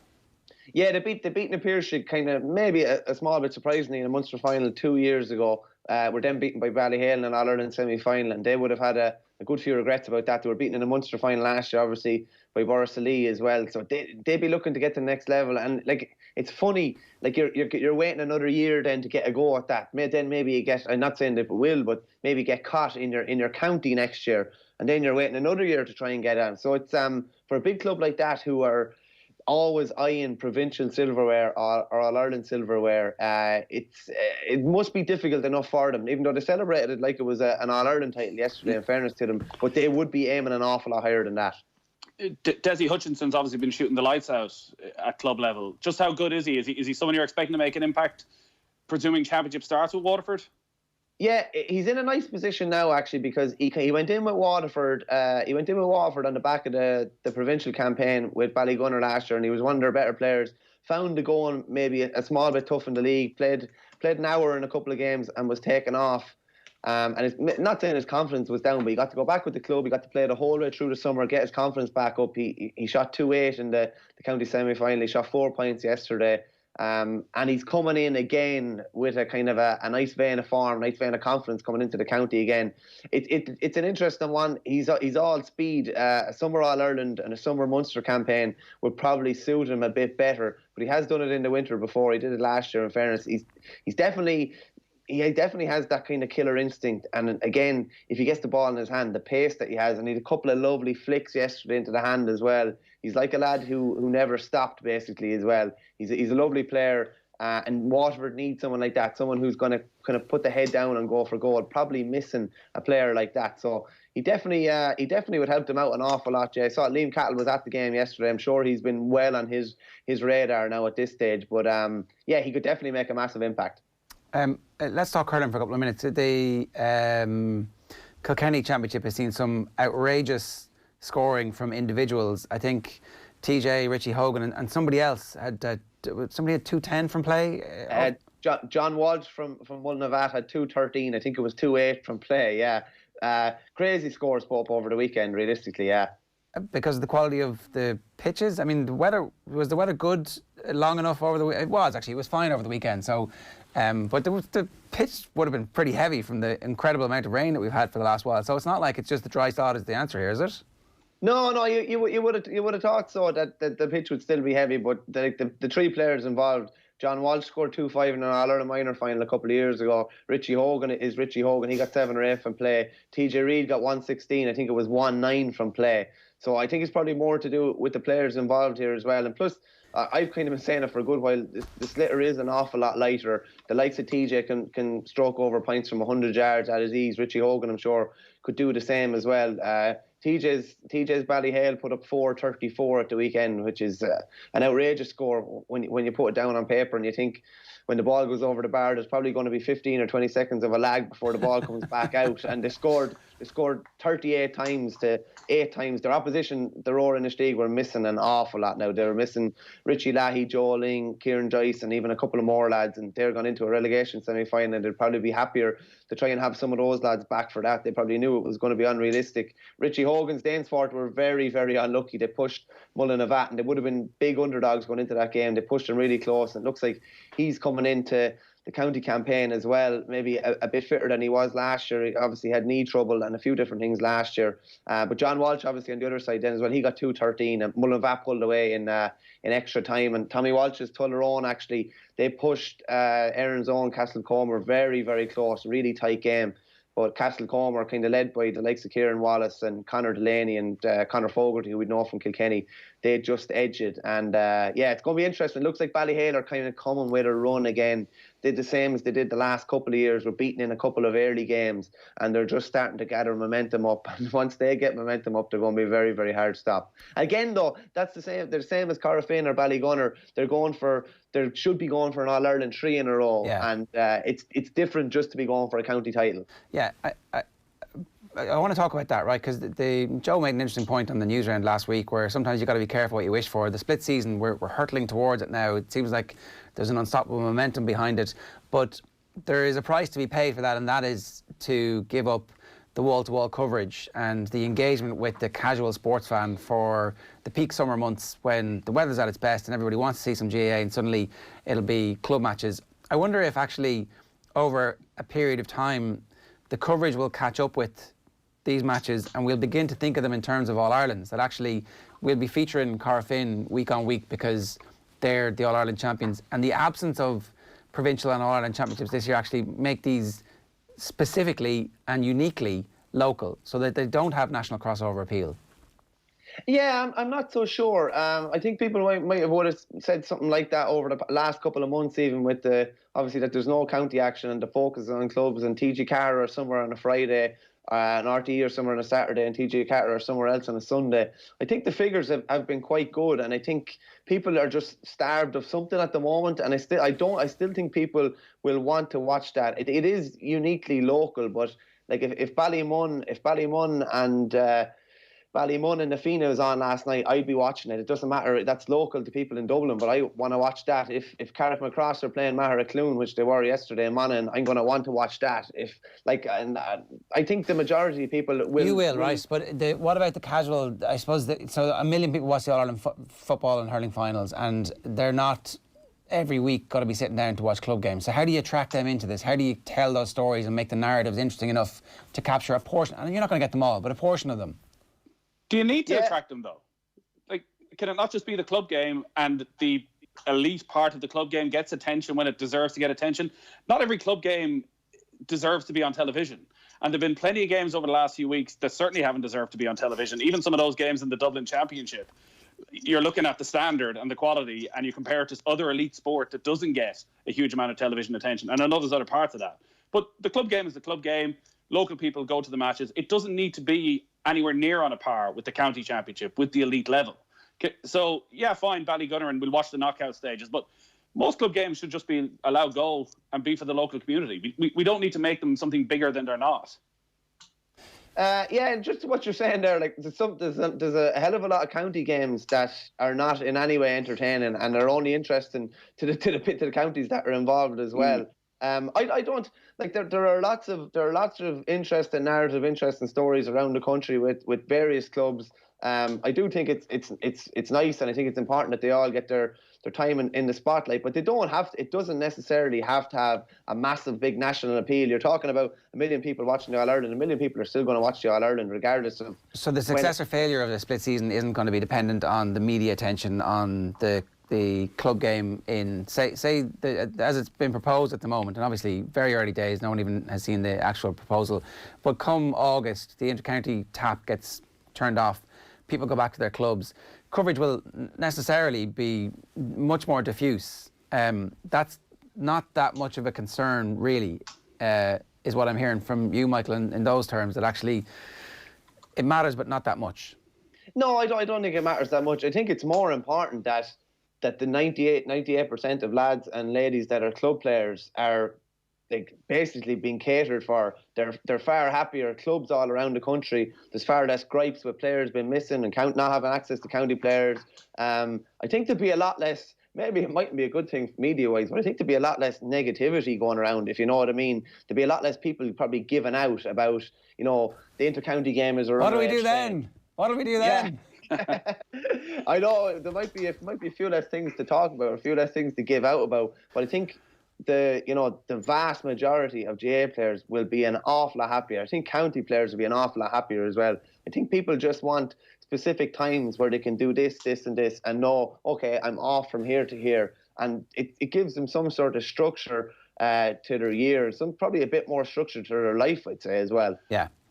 So does the time of year matter then, Michael? Because this has been debated on the pay-per-view yesterday in terms of county, and the rhythm of people's summer is actually having that June, July, August into September inter-county experience, meeting up with your friends and family and going to the games, and a sense that actually, club players want to play when the weather is good as well. Like, does it matter for club players playing in summer, or actually, as you're saying, would they just like what junior soccer players have, where you start in September and you know till next April what Sundays you're going to be playing? You can actually have a bit of plan and structure in your life.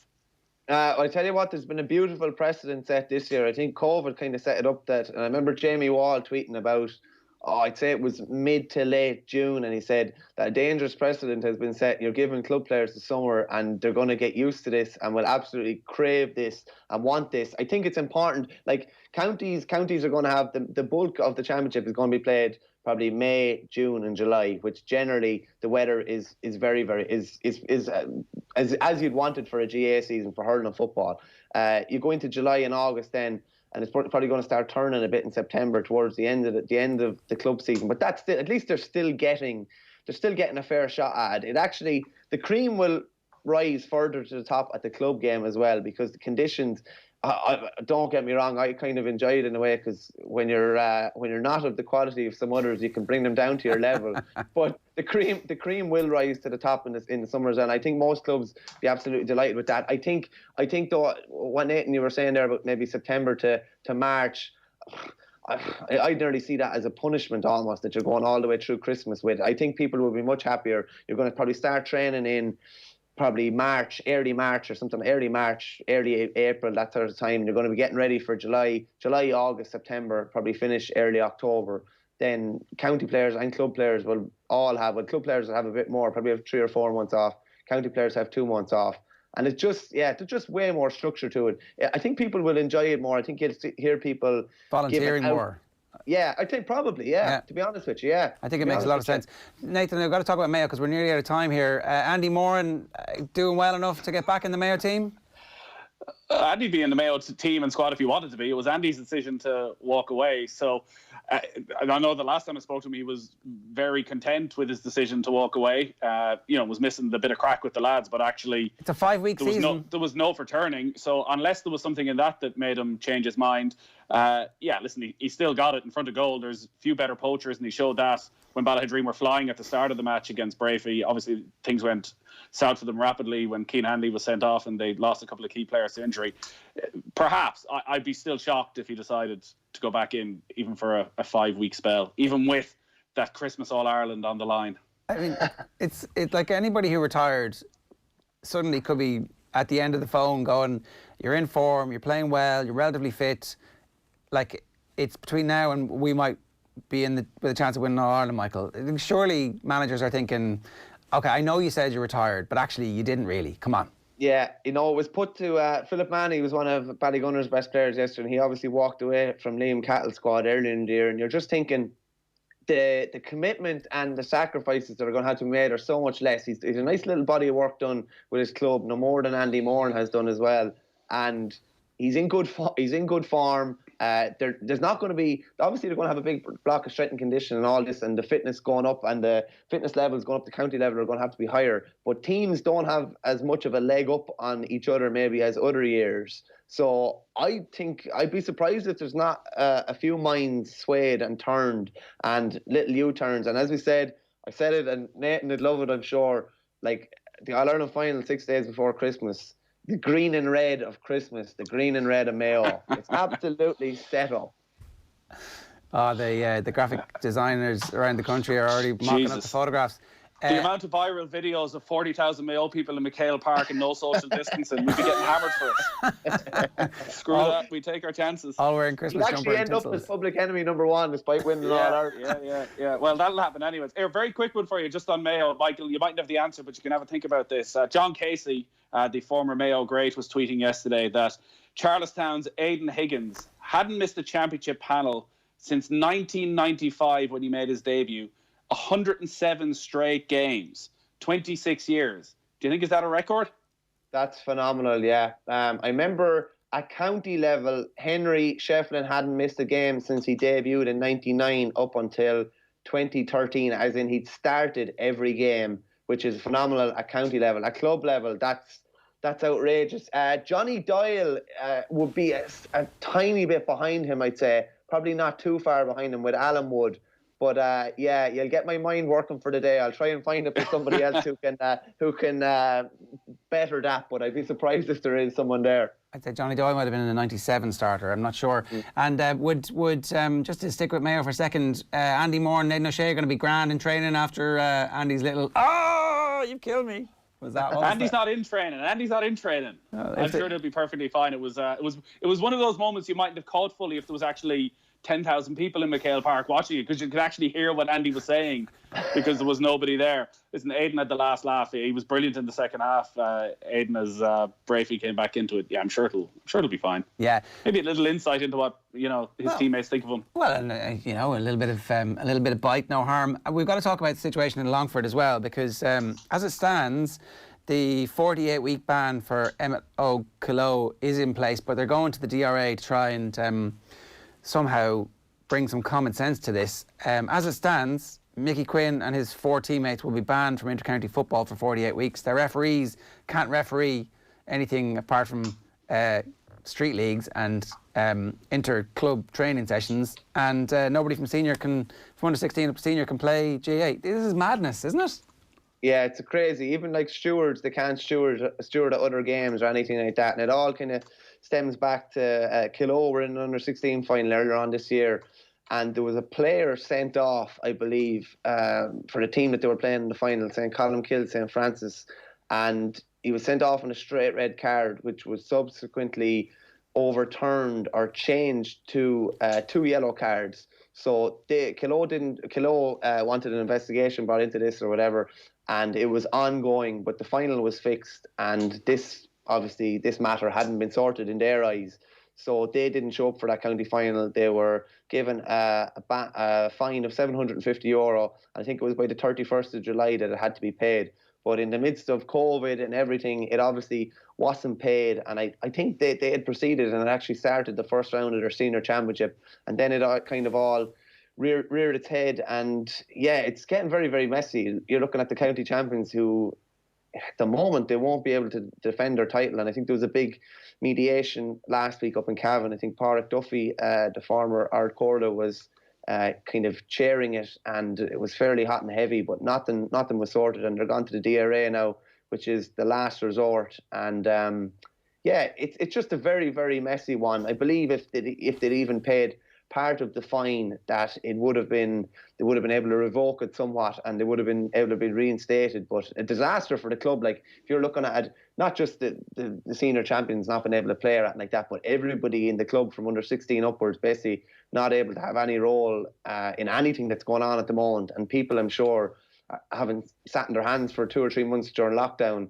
are absolutely itching to get involved. It's one of those kind of classically GAA scenarios where you're just thinking there has to be some sort of a resolution where, like, maybe Killaloe take a little rap on the knuckles and pay the fine or whatever, but their principles, I'm sure, would inspire them not to pay the fine. But they're being hit fairly hard at the moment, and if they don't get some satisfaction out of DRA, they're basically going to have to take their medicine. Could they play the under-16 final again? Would that be like because when you think about it, this comes down to an under-16 final. They think something untoward happened where the 2 yellows became a red, and that was which, these things happen. These things we've seen hot balls. We've all seen those videos of the draws being made around the country, and weird stuff happens in underage GAA and underage soccer around the country.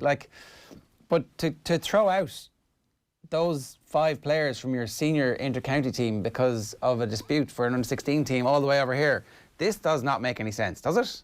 No, on every level, everyone wants it sorted, but it seems like there's been a fair few heels dug in on the Longford County Board by the looks of things, and I believe it's probably a bit more messy, maybe even than we're probably giving it credit. There's an awful lot going on behind the scenes, from what I believe, and yeah, it's going to be a tough one. The DRA, obviously, it's probably going to be one of these things where there's going to be a DRA meeting late on a Saturday night in a Dublin hotel, like there was back in the day, and if it's overturned, Killole will be playing. And Jeremy Connolly magically appears.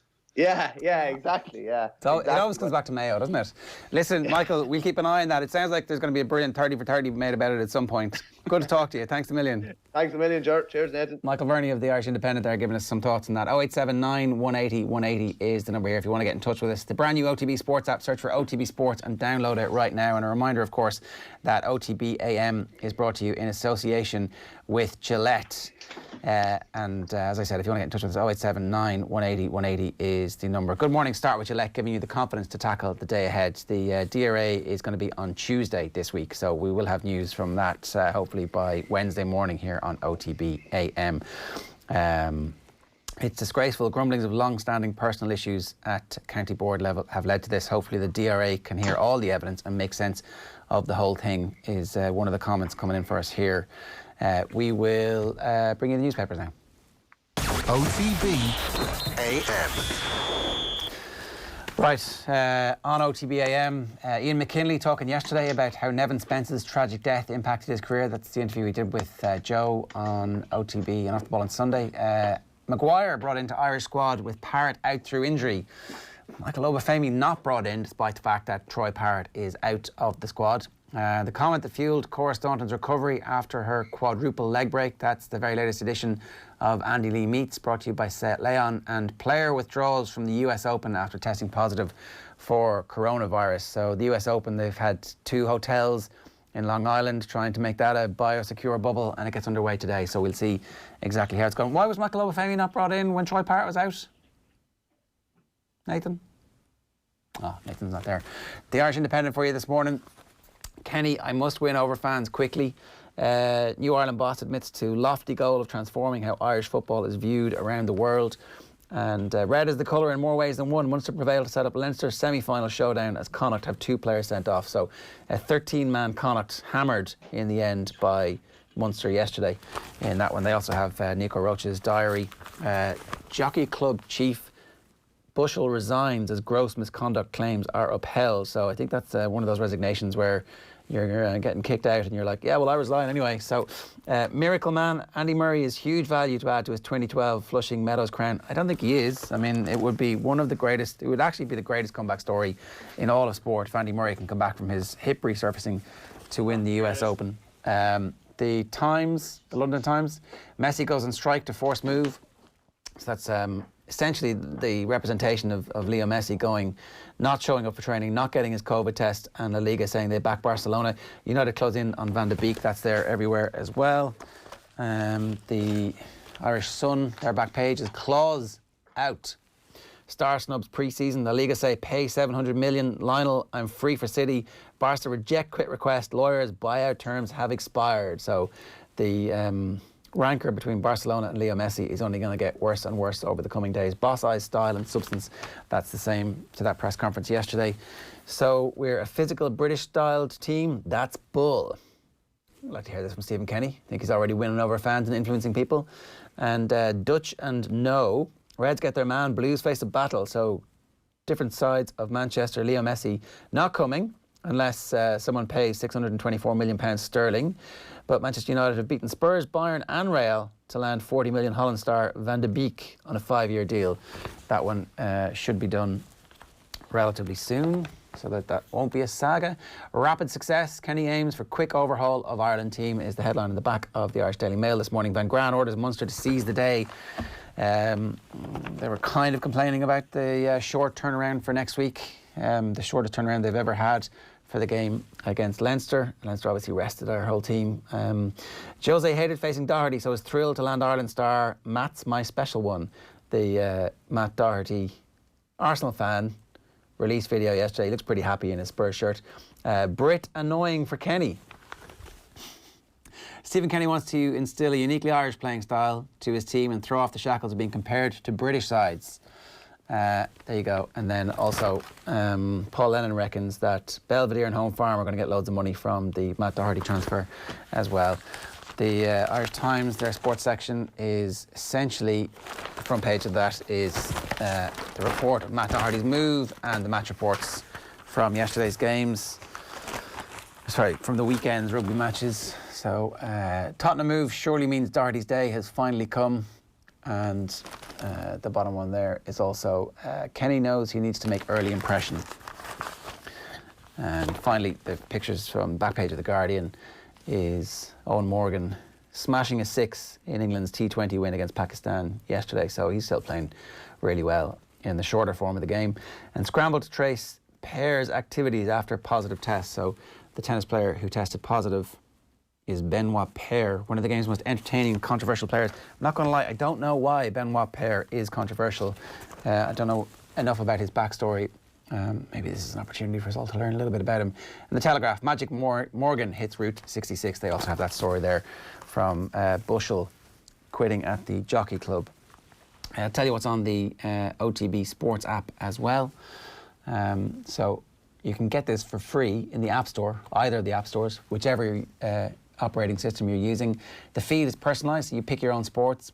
You can click on the radio button down at the bottom, and all day, every day, we have a live radio station. It's called OTB Sports Radio. You can listen to us, go about your the rest of your life. You can cast us to whatever smart speaker you're using. You can get us on TuneIn, and then all of our videos up there as well. The best place to watch us, self-contained. All of our live shows, all of our road shows, and then the OTB Podcast Network, the best place to get that too. And then, of course, all our upcoming events, the best place to get tickets is on the OTB Sports app. OTB AM, live in association with Gillette. Good morning. Start with Gillette, giving you the confidence to tackle the day ahead. What are we at? 10 minutes past 9 this morning. Plenty still to come. We've got Deal or No Deal, Rugby with Alan Quinlan. And up next, it's the pressure rankings. OTB AM. This is OTB Sports Radio. Looking for a football show with a bit of a twist? So I know the likes of Griezmann's big into his fashion. You wanted a lot. One question he actually asked me was, could he make his studs light up when he runs? Team 33, the football magazine show for the football purists. Yeah, the Nike Mercurials from 1998. If you just show that boot to an entire generation of people, and it is instantly nostalgic and remember everything from that era. The very best interviews with the cult heroes of the past and a look at the cultural side of football. Team 33, live at 9 p.m. every Friday on OTB Sports Radio. Live 24/7 on the OTB Sports app. Dad Pod. Just a video thing as well. Don't have a name. Podcast? Midlife Crisis. Paddy Daddy. Midlife Crisis. Dadcast. That's not bad, actually, yeah. Dadcast with Cadbury Freddo Treasures. Tuesdays from 3 p.m. on OTB Sports Radio. Tune in on the OTB Sports app. OTB AM. With Gillette, we don't just play the game, we change it. Gillette, made of what matters. You put them under pressure. For me, it was a self-imposed pressure. Was I under pressure? No. Yeah, they're under pressure. Everyone's under pressure. OTB AM's pressure rankings with Gillette. And the big pressure. Yeah, Roy. Everybody's under pressure. Not as much pressure as the 5 people on our pressure rankings, brought to you by Gillette every Monday morning. Today, instead of it being Owen with the big pressure stick, it's Nathan. How are you, Nathan? I'm very well. What have you got for us? Where are we starting? We're starting with the great underachievers of Irish sport over the last decade. Munster Rugby, under enormous pressure this week. They come back to Dublin, back to the big town, Friday night to take on Leinster.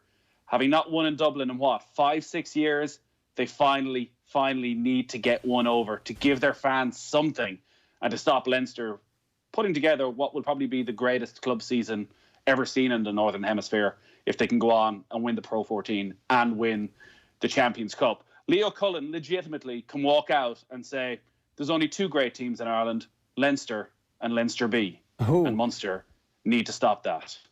Okay.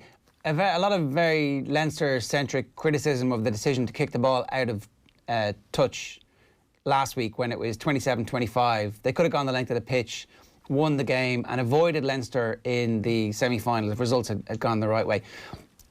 Part of me actually thinks that what they were doing was, okay, we've lost our world-class second row who was crushing your line out from the start and gave you the heebie-jeebies for the rest of the game simply by virtue of the fact that he'd done what he did in the first line-out throw.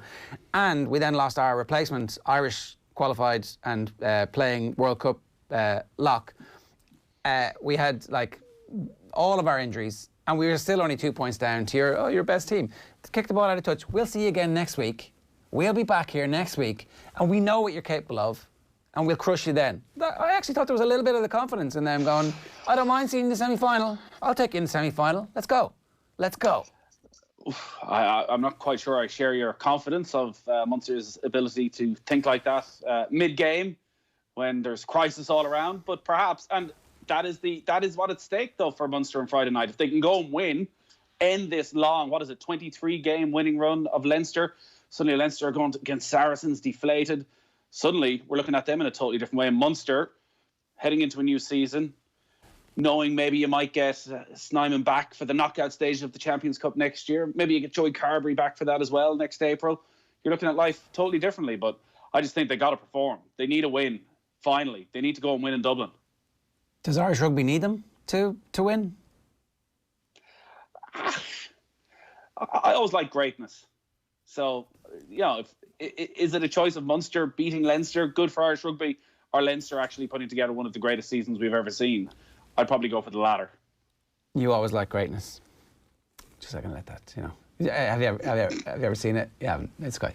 Hey, yeah, okay. I'm not looking at it right now, anyways. Next on the list is Lionel Messi. A little bit of pressure ramped up on Lionel Messi, where he obviously knows exactly what he wants to do. He must have thought, my lawyers are going to be able to work their way through this. And La Liga came out and said, no. Buyout clause, written down, pay the money, away you go. It works the same for absolutely every other footballer in history, where the buyout clause is agreed in the contract, you pay the buyout clause and away we go. The fact that you inserted a ridiculous 700 million buyout clause, well, Lionel, that's on you. The fact that you didn't trigger this release date when you could have done, all you had to do was send your little burofax in May or in the middle of the pandemic and say, look, lads, this is great. I know. Like, why did it take the 8-2 to trigger this? Why all of a sudden has the petulance arrived and Lionel's like, OK, I've had enough? Did he actually think that they were going to fix things with Kike Setien? Did training go so well over the pandemic that he thought that, actually, you know what, I'm going to stay, and he only now changing his mind? Or are the lawyers that he pays with all his money not good enough to send the burofax on time? But now he's under a little bit of pressure, and I'm not sure that he's going to get his way here. Maybe he trusted his genius a little bit too much, that I single-handedly can somehow drag Barcelona through against Bayern Munich to a Champions League final. Worked okay in the quarterfinals. Yeah, he's in a difficult position now because all the stories are obviously that Manchester City are putting together a package worth $500 million for Messi in wages. If you suddenly have to add in another 150 million in terms of a transfer fee, well, they might have issues with financial fair play. Well, I mean, they won't, because they know their way around it really well, and they've never had any issues with it in the past. So perhaps 150 million, whatever that drop of money that they have to come to with Barcelona for Man City, maybe that doesn't matter. And who knows? Maybe they can find a way out of it. What's next? Rory McIlroy is going to be facing a little bit of pressure this week. Not just 15 million at stake at the FedEx Cup finale at the Tour Championship in Atlanta. He's also waiting for that phone call to say, get home quick, the baby is about to arrive. So, what do? Do you go to Atlanta, or do you just say, you know what, I'm going to leave it for this year? As he said last night, I have many, many more opportunities. So this is what he faces over the next 3 days. Never really found myself in that sort of a scenario with my own 3 children. You know, I always, the month before, took things handy. It did remind me, though, of going to Poland for Euro 2012, when I think I left at home a 4-month-old. Had to go work. You got to do these things. That was fine. And I was sharing an apartment with Dave Moore, now of Today FM. And I was telling Dave of, the terrible horror when I arrived of having to leave my 4-month-old child for 2-3 weeks in Poland to work. And he said, yeah, my wife is due any day. I think she may have been due that day. Yet still he went to Poland. He went to Poland and managed to get... Fair play to Giovanni Trapattoni and the absolute shit show it turned out to be. He managed to get the whole thing in. Wow. And was home again before the baby was born. Well, what a man. That baby knows timing. The flight time from Atlanta, where the golf is, to Florida is about an hour and 6 minutes. So it's fine. He's got a private jet waiting. The engines are constantly being revved just in case. It's fine. This is the week where he just needs to play well, right? This could be his last bit of freedom. Yeah, for sure. Well, what do you mean? You mean that when you have a child, your freedom is curtailed? Can't live your life the way you once did? It's different. It is undoubtedly different. Who's next on our list? Different good or different bad? Oh, it's different brilliant. You become a man, Nathan. Next we have, Stephen Kenny. There is pressure. There are those who are doubters. There are those out there who are ready to stab him in the back if things don't go well in a Nations League game. The very same people who probably don't even recognise the importance of the Nations League, who can't sit down and tell you what it actually means. But they're still going to say that these games are now of importance. And also for himself, I'm sure he's going to put himself under a lot of internal pressure. He's waited a long time for this moment. The nation awaits a new style of football, not just results. We want a transformed, something to believe in.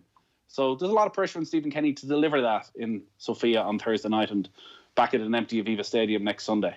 Yeah, it's not an ideal start, but actually COVID kind of worked out in many ways, and then he's going to have a glut of games very early on, and he'll have an opportunity to get everybody together, get a bit of momentum, and hopefully cascade towards the Euros next summer, which at the moment is still slated to be the all across Europe, but you've got to assume is actually going to end up being in England or Spain or Germany or France, more than likely. In a bubble. Yeah. Okay, so a little bit of pressure on Stephen Kenny. I'm making the point that there's a little bit of pressure on Jurgen Klopp, where he's watching all of the best clubs in England invest in loads of different things. He laughed off the notion of Leo Messi coming to Liverpool. Why would it be that the best team in the world can't actually afford or put together a package to entice the best player in the world? Why is it so laughable? Thiago, at one point, it was like, well, Man United could hijack that deal. Just get the deal done if he's a player you want. I mean, are they that parsimonious that they can't afford 30 million for a midfielder? Well, if you saw the Liverpool documentary last night about the 30 years of hurt and all that had gone wrong, and you look back in Hicks and Gillette and how bad things had got financially, you do wonder how Liverpool can complain about being in a tough spot money-wise, particularly when all the financial records of the last couple of years show they're closing right in on Manchester United in terms of all sorts of revenue, matchday revenue with the change to the stadium, commercial revenue. Obviously, they've been in the Champions League where Manchester United haven't. So how that they are so out of the running, even for Lionel Messi, it's never going to happen, but that they can't even feign some sort of interest or dream, I'm not quite sure. The club has been run in a very solid manner, but to suggest that this summer they can't spend 30 million on Thiago, somebody who would markedly improve their squad, if that were to happen, that they missed out on him for financial reasons, I think supporters would have huge reason to be concerned. Because remember, all right, they bought Alisson and Van Dijk, but we're talking 2.5 years ago now. They bought Minamino in January. Didn't buy anybody last summer. So at some stage, you got to reinvest. As Alex Ferguson used to do, you strengthen from a position of strength. Thiago does that. I suspect it's that Thiago's just been winning the Champions League there last week and it's been slightly delayed and this will happen. But they got to make it happen. They probably got to get another one in as well. They've been unbelievably fortunate in that the selection of players has been excellent, absolutely excellent so far. You know, you go back to Andy Robertson, a steal for what they paid for him, and the fact that Alisson worked out, that Virgil worked out, and that money was essentially the Coutinho money. That's a remarkable piece of luck in some ways. Obviously, you know, Jurgen Klopp has to be the absolute genius that he is to be able to get them into the team, and whoever's identified those players, whatever collective transfer committee they have, has done an excellent job. But, like, spend some money. And also they've been somewhat fortuitous with injuries. I know Liverpool supporters will say Alisson missed a huge amount of time at the start of last season. Jordan Henderson had injury problems. But the front three are almost always fit and always play. And the next best thing is Divock Origi, who is never going to be good enough to put together a run of 10 games where he scores in 7-8 of them. Graham Brewster, who's still a young kid, and you would want to see him get some game time this season.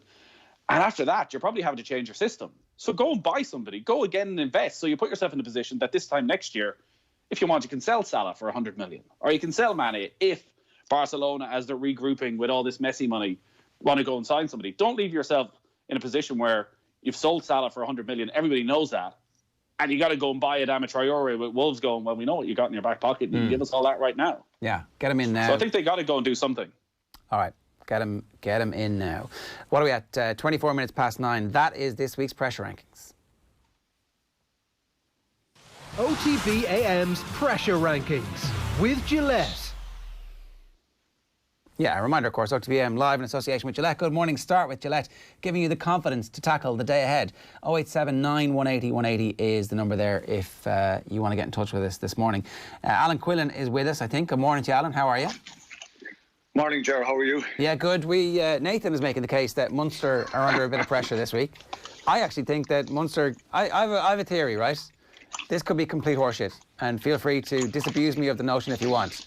But I think that Munster looked around with the ball deep in stoppage time against Leinster and kicked it out thinking, we'll see you in a couple of weeks, lads, and we'll be happy to, because we've seen your best shot and we're 2 points down and we got absolutely destroyed by injuries, and we'll see you in 2 weeks. Let's be having you. Yeah, it's not a crazy theory. I think, look, at that stage they probably needed the bonus point and were happy enough to take what they had. The clock was nearly run out and Craig Casey kicked the ball out. He seemed a bit deflated doing it. Maybe he got the message just to put it out. But look, it was always a possibility that they were going to play Leinster. I think the other games were out of their control. Edinburgh playing Glasgow, and Edinburgh had won the night before. So it was a possibility. I think if you asked them beforehand and asked any Munster fan, that they prefer to avoid Leinster in the semi-final, and Leinster would probably prefer to avoid Munster as well in the semi-final. But it is what it is, and it's kind of back to the wall stuff. The deflation over the Snyman injury last week, I think, and getting that out of their system yesterday, and something to look forward to. It's tough 5 days, but Leinster will get better though. That's the issue here. Jared Munster have got to get a lot better, but. I don't know, like at the end of the day, they'll still be very, very mindful of how good Leinster are and the gravity of the situation ahead of them. At the same time as well, like, they do back themselves to win this game. I can't see that Munster team being in any way daunted by the fact that they're playing this Leinster side, that they're somehow already a couple of points down in their own heads. They're thinking, we're just as good as this team, surely. Well, I think they look back at, it's tough because confidence and self-belief is something that comes with winning, and, they haven't beaten Leinster in Dublin since 2014, and the vast majority of the results, Leinster have won them, and they're on an unbeaten run. So trying to block out all those factors, that's reality. But I think, look, they'll feel that, with the Linda in the side, with Byrne back, Conor Murray's playing very well again, that they have a shot. But they've probably got to get their best performance, and stop Leinster a little bit. They did cause issues from Leinster at the breakdown and for Connacht yesterday, so that's an area that they seem to be very competitive in. And, if they stop Leinster's flow a little bit, you look back at that match a couple of weeks ago, Leinster had more possession, more territory, and they just they created opportunities, but still a little bit off having that killer instinct that Leinster have, and that standard of taking opportunities when you get one line break, you score the try. They didn't have many line breaks in that game against Leinster. So, look, there'll be a confidence there that they're not far away, but the reality is they've got to get a lot of stuff right to beat Leinster, and it's a great opportunity. They're off for a month if they don't win this game, so it's kind of throw the kitchen sink at it. But they've got to be a lot more accurate. They made a lot of mistakes yesterday and were inaccurate in certain areas, and that's something they need to be a little bit better with. But yeah, look, they'll throw everything at it, and there'll be a certain sense of belief in them that they can do it, but they've got to play really, really well to do it. They killed Leinster in the line-out as well. That was the other kind of aspect of it, that the set piece that traditionally Leinster had down, because obviously they've had Devin Toner there for so long. Even when Toner came on, Munster were still dominant at that. So I just felt like there were enough questions in that Munster posed of Leinster for it not to be the one-way traffic that we've seen in these games, or have that automatic expectation. We kind of know what's going to happen in this game. Munster will be in it for a little period of time. They'll make a couple of mistakes. Leinster's pressure will tell eventually. Leinster will come off the gas a little bit. Munster will come back into it, but it'll flatter to deceive. It didn't feel like that at all, really. It felt like it was a proper game. They were both sides had the chance to win. Yeah, it did. And Munster's lineup was very good yesterday. They won 21 from 21. It has been good from the execution has been very good. One lineup can change, win or lose you a game. So I think, the pressure Peter O'Mahony and Ty Byrne, and whether it's Billy Holland or Fineen Wycherley playing the second row, putting pressure on Leinster is an area that any team would try and do when they're playing against them, because Leinster's attack from set piece, particularly off the line-out, is sublime at times, and has been a massive strength for them in the last few years. And if you focus too much on trying to stop the opposition, it can be very, very dangerous.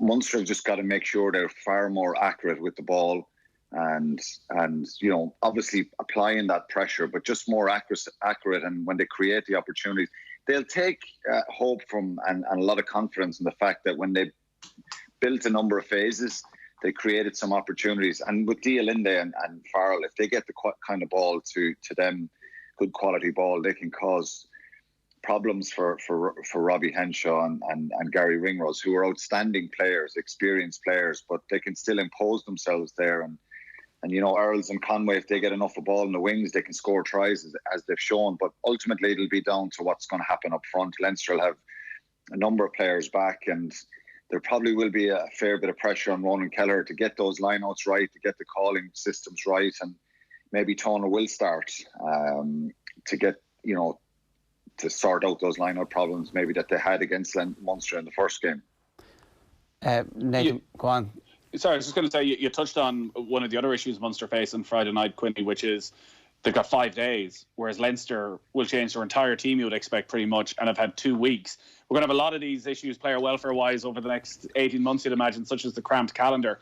Did yesterday, do you think it took much out of Munster? It was obviously a strange sort of game in that it won quite early. It got quite dirty in some ways, but physically, do you think they'll be able to come back in 5 days and get to their peak? Yeah, I don't see it as a major problem. They've been off for nearly 5 months. So the players, you can't say that they're tired and that they're fatigued from a number of games. Of course, you'll have bangs and knocks and bruises after a game like that. And I know from experience myself, to go again 5 days later is tricky because you would be sore from it. The most important thing for them is the mental approach this week. They won't do anything too physical. They'll walk through some plays and try and do some team stuff together, just jogging through it. There'll be no contact and stuff. And I don't think. I think the biggest problem with fatigue is mental fatigue. Sometimes it can work in your favour where you get that bit of a battle-hardened game, and that you get that little bit of more energy and you get that little bit more fitness you can take from that game. So, listen, if Leinster start great on Friday night and are up a number of scores in the first half, inevitably everybody will say, well, Munster are tired, Leinster are fresh. So Munster have just got to try and make sure that they start the game well, and that notion doesn't come into the game and they start asking questions of Leinster. But Leinster are so good. There's so much experience, and the biggest strength in the last number of years is the composure and the patience that Leinster have. They don't panic if someone gets a score. They back themselves to go up the field, and if they concede and fix that situation and get a score themselves. They scored the right time in games. But it's the mental thing for Munster really this week. I think that game was it's probably one you just throw in the bin really, because I think it went pretty crazy when the Connacht players were sent off. The ill discipline from both sides in the end. There was 36 penalties. It was crazy. 22 penalties in the first half. Connacht probably set the tone with their poor discipline at the start of the game, and then the Cards ruined that game. So you would have expected, would Leinster scored 70 points against Connacht yesterday? Probably. Munster still finding their feet a little bit and gelling a little bit, but I think Stephen Larkham will certainly look at trying to get as much quality ball to his back line on Friday night, and that's where they can probably ask the questions. The other key area is probably the back row. Stander, O'Mahony, and who'll play 7? Well, it'll be Tommy O'Donnell, Clote, Jack O'Donoghue, who knows, but they're really crucial. I think Stander's been fantastic in both games, and he's forced a number of turnovers. So Leinster will have seen all that, and as I said, they're such a quality side. The narrative that you said, Ger, is probably the one that'll will play out. It's up to Munster themselves to try and change that. The other big debate in Irish rugby over the last 5 years has really been the strength and depth at Leinster, and how they really need to start diffusing their talent into the other provinces. They've done that, and still they're what you would really paint as their second choice team were absolutely brilliant. Like over the course of the 80 minutes, there's all of the hallmarks of the incredibly well coached team that is their first team still in evidence in everything that the second tier team is doing. And very quickly, some of those players in that second tier team are going to be bursting into the first team. Yeah, and I think you said it, very well coached. There's a template there and there's a standard there that the second string players come up and they adhere to, they implement, and there's a massive hunger and desire, and that's great for any coach to have, where you have young players coming into a side trying to prove a point, and that hunger that's in that Leinster group is what's driving them on, I think, and that's what keeps standards high. It keeps players who are on the starting team on their toes, and they've got to go out and train well every time and then play well. So the strength and depth is brilliant. You look at Scott Penny, when he came off the bench the other night and had a massive impact. Will Connors was brilliant. Josh Murphy was brilliant, and Max Deegan. So the back row depth is phenomenal. They're probably a little bit lighter in the second row with James Ryan being injured. Ryan Baird played very well against Munster, but it's an area that's probably a little bit lighter for them. And, they'll be delighted if Tyke Furlong can get back this week. So that depth is phenomenal. And the standard to keep setting is there for everyone to see. To make 15 changes and to beat Ulster by 28-10 on Saturday. The game probably hinged and changed a bit on that intercept with John Cooney. I think it was a massive turning point. If Ulster had scored there, it could have been a little bit of squeaky bum time at the end. But I think Leinster were very, very dominant throughout that game, and they showed a lot of frailties in that Ulster side. Is the Stockdale at fullback, is that something that we're trending towards, or is it arrow up or arrow down? Where are we at the moment, do you think? It's a real possibility. I think the kicking option is massive. I still think he needs to be a lot more physical in the air, a lot more dominant. But it's something that, such an athletic, fantastic player who has pace, power, probably did the kicking stuff, the receiving the ball in the air and some of the defensive stuff is still something that needs to probably be a bit more aggressive and a bit more dominant. But it's a real live option for Andy Farrell, and he's certainly someone. There's a lot of back three players, really good back three players there in Ireland, and it's an option for them. I think one of the kicks was unbelievable out of the 22 down past the halfway with that left boot, and it's a massive option to have as a full back, to have another kicking option like that. You put yourself in Andy Farrell's shoes and thinking, I need wins because it's early on and we've had the trauma of the World Cup and I was obviously part of that team, but equally you want to try and build something for the future. So it's a very unique situation he's going into over the next couple of months, where there's that tournament. We're not even sure exactly what the makeup of the teams in that tournament is going to be.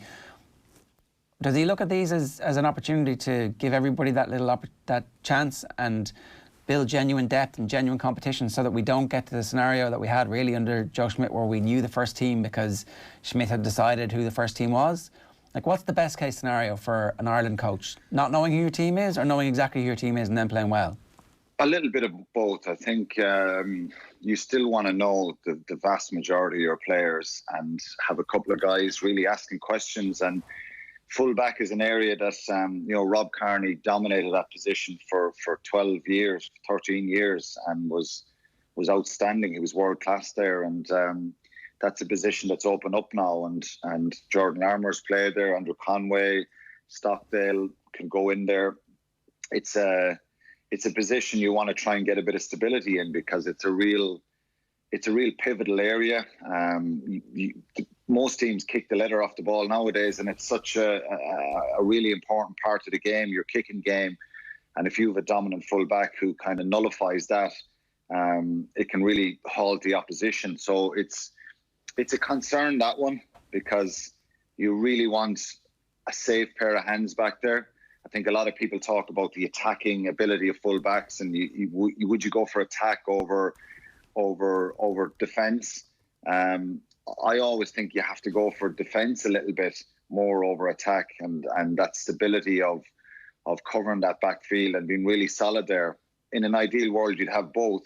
But you have to be dominant in the air. The kicking game nowadays in modern rugby is it's such an important part for all teams. And for Andy Farrell, I don't think he'd be mixing and matching too much. Ireland could still win the Six Nations. There'd be a windfall of money there for the IRFU, so I'm sure that he won't have any wriggle room there to kind of mess around and play second string teams against Italy or France.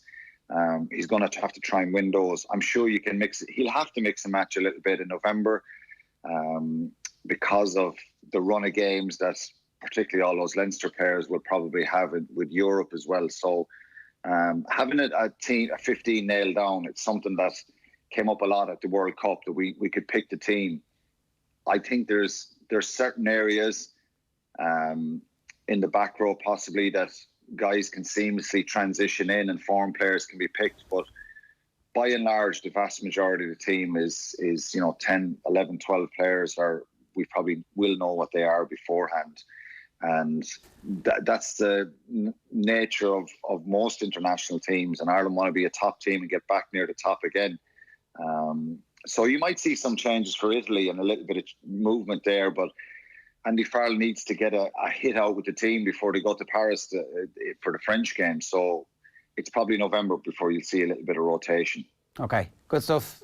Thanks a million for joining us this morning, Alan. Cheers. Cheers, lads. Alan Quinlan giving us some thoughts there on what's going on with the Irish rugby team at the moment. 0879 180 180 is the WhatsApp number if you want to get involved this morning, or of course you can always leave a comment or use the hashtag OTBAM. It is time for Deal or No Deal.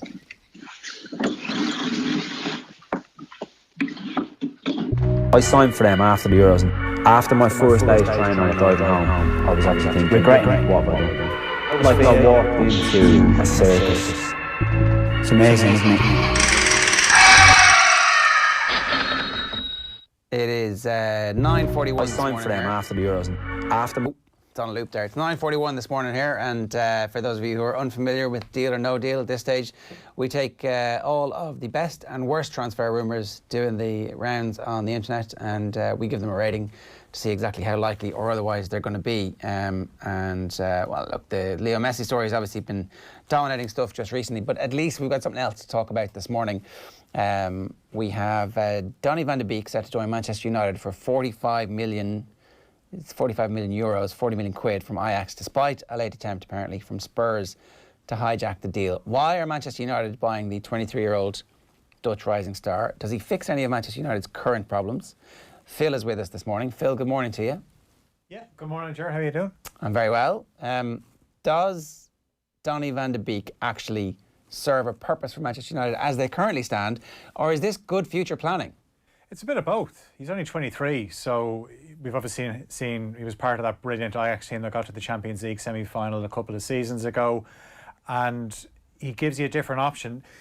It looks like Solskjaer, the way he's doing things, is going to play that 4-2-3-1, and Matic has played there, Fred has played there.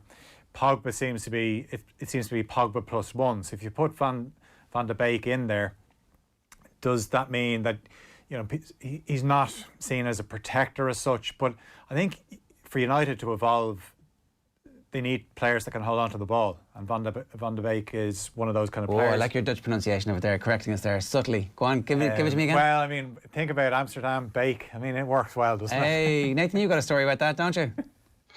No comment. It's a bit early. For the watershed. Van de Beek? Is that how you do it? Give it again. Go on, Phil.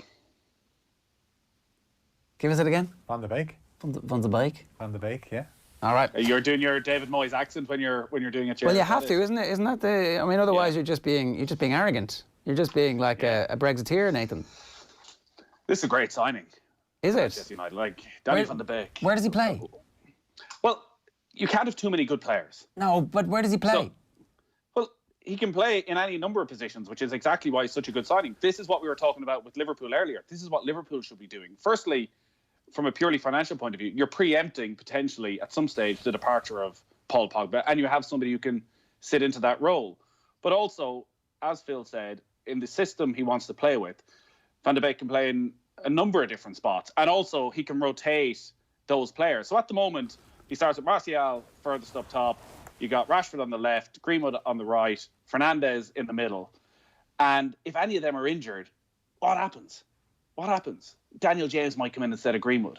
But they have a big problem. Whereas now, actually, one of them gets injured. Van de Beek can step in instead of Fernandes. He could probably play on the right-hand side if you needed him as well. Or he can play, as he did quite a bit this season with Ajax after the departure of Frankie de Jong and Lasse Schöne, play as one of the two, play as a deeper lying player. So he's taking Matic or Fred out of the team? Well, that's going to be the big question for Ole Gunnar Solskjaer, because that does seem like it would be somewhat kamikaze football of going with a midfield two of Paul Pogba and Danny Van de Beek. Like, you've got incredible attacking talent there, the range of passing, and you could overwhelm maybe the vast majority of teams. I'd be shocked if you're going up against Liverpool or Manchester City or big Champions League games if you went with the two of them. As much as Van de Beek can get around the pitch and is a strong tackler and can do that side of it and is a far better ball player than Fred or Matic, I don't think Fred or Matic are the answer either. I think there's probably somebody else they need in that sort of role. It does seem as though it would be a bit crazy, a bit too attacking. But he can play instead of Pogba. You could play Pogba in a more advanced role if you want. I would certainly prefer to see Van de Beek picking the ball up deep inside his own half than Paul Pogba, who has that massive tendency to switch off. So I think he opens up the possibility of all sorts of rotation of 5 or 6 players. Is there a fear, though, that actually, is he genuinely good enough, or is this another Daley Blind who's going to come in, be able to play loads of situations, and actually you realise 18 months in, that was just a waste of time? Well, he's going to have to go and prove it, but he's done it consistently in the Champions League for the last couple of seasons. Scored the goal against Spurs, knocked out Juventus. He has delivered the goods in these big games already for Ajax. United are only getting him, I think, because of what happened in the pandemic. He was on the verge of going to Real Madrid before all of this broke down, so an opportunity has presented itself.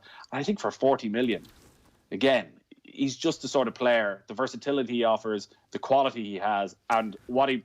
Remember, United, like all these teams, 2 games every single week from pretty much this week till next May, heading into the Euros. He's going to get a lot of game time. Yeah. If he stays fit, he's going to get 40 games easily. He's essentially Jesse Lingard's replacement in some ways. You can play for Bruno Fernandes as well. You could replace Bruno Fernandes if they want to take Bruno out of the team for a few games. We saw Bruno Fernandes look knackered at the end of last season, so he can play anywhere in a central position. But said he's only 23, so he's a player that I know when Dennis Bergkamp was in charge of, was looking after the youth players at Ajax, he was a player that he talked up. He said, this guy is unbelievable. Actually, at one stage compared himself to Dennis Bergkamp. Bergkamp compared him, Van de Beek to Bergkamp, but said probably plays a little bit deeper than Bergkamp did. Does Bergkamp's ego doesn't seem that ridiculous. I mean, he looks like the man who has the biggest ego in the world, but the book didn't suggest that he had the biggest ego in the world. Maybe I was just reading it through Dennis Bergkamp glasses. Is Bergkamp a giant ego? This guy could be as good as me. Is he? Generally? I don't think so. I think it was more his style of football, maybe. Well, look, I mean... Not he's going to be one of the all-time greats. Because Bergkamp was pretty close to it. Right, we learned yesterday that La Liga do not recognise Leo Messi's claim that the legal deadline for him to declare his intention to leave Barcelona on a free transfer was not extended due to the season finishing later than planned. A long way of saying La Liga says, Messi, shut up. Sit down, play for Barcelona. We can't afford to lose you. So the 700 million release clause is, according to La Liga, back in play. The Daily Mail report that the City Group, as they're now officially referred to as opposed to Manchester City, are offering a 450 million 5-year deal, which will see him pay for, it is actually the City Group. I get it now. So he's going to play for Man City, and then he'll move to New York City, and then they'll be like... the City Group, in brackets, Abu Dhabi. This can't be allowed to happen, surely. I mean, I suppose there's nothing they can do to stop it. He'll just get transferred from Manchester City to the MLS, and away you go. And Leo Messi, he likes the notion of a couple of years in New York. Who wouldn't like the notion of it? Is this going to happen, Phil, do you think? It's interesting from La Liga's point of view that if Messi goes, all the so-called big names in football are gone from Spain. Yeah, I saw Miguel Delaney tweeting that last night. Is Eden Hazard no longer in the top 10 players in the world? Well, not in the season that he had, but I know he was injured. But he doesn't have the same appeal as, obviously, Messi, Ronaldo, Neymar, Mbappe, just even some of the best players in the Premier League now as well. So La Liga need him, because otherwise you'd imagine their viewers, they start to lose viewers. If you're a supporter, obviously, hopefully we'll get supporters back in ground soon enough. But if your team is playing Barcelona and Leo Messi's in it, you're queuing up to get the ticket. If Messi's not involved, you're thinking, Messi, not in the Barcelona team, it's not the same. I don't think I'll bother going to this game. Look, there's definitely Antoine Griezmann, Philippe Coutinho, Dembele not going to do it for you, really. Even if they did, on the pitch, if they did, as John Giles would say, if they did their stuff, they're just not Leo Messi. So they're not going to get, they're not going to attract the audiences that... No, they're not. That Messi does. They're not. It was getting to the point where my kids are just old enough, I was thinking we should go and see Leo Messi play one time so that when they're older they'll be able to say, I got to see Messi play. And there's no way that you would be like, I'm going to Manchester City to watch him play. No, I'm not. Easy to get tickets though, sure. Well, I mean, that's the thing. And maybe they might start selling out some of their massive Champions League games finally. Nathan, what's going to happen here? Nathan's dead.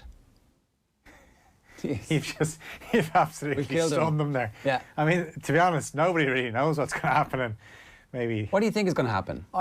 My feeling has been from day. I just presume this was a power move from Messi, just to basically say, I don't like Bartomeu, get rid of him, and then maybe we can talk. But I suppose it's kind of sad the way it's playing out, that if he does leave, it's not going to be on good terms when you consider that he's spent almost 20 years at the club. He has been unbelievable for them. He's won countless titles with them. They wouldn't have won them without him.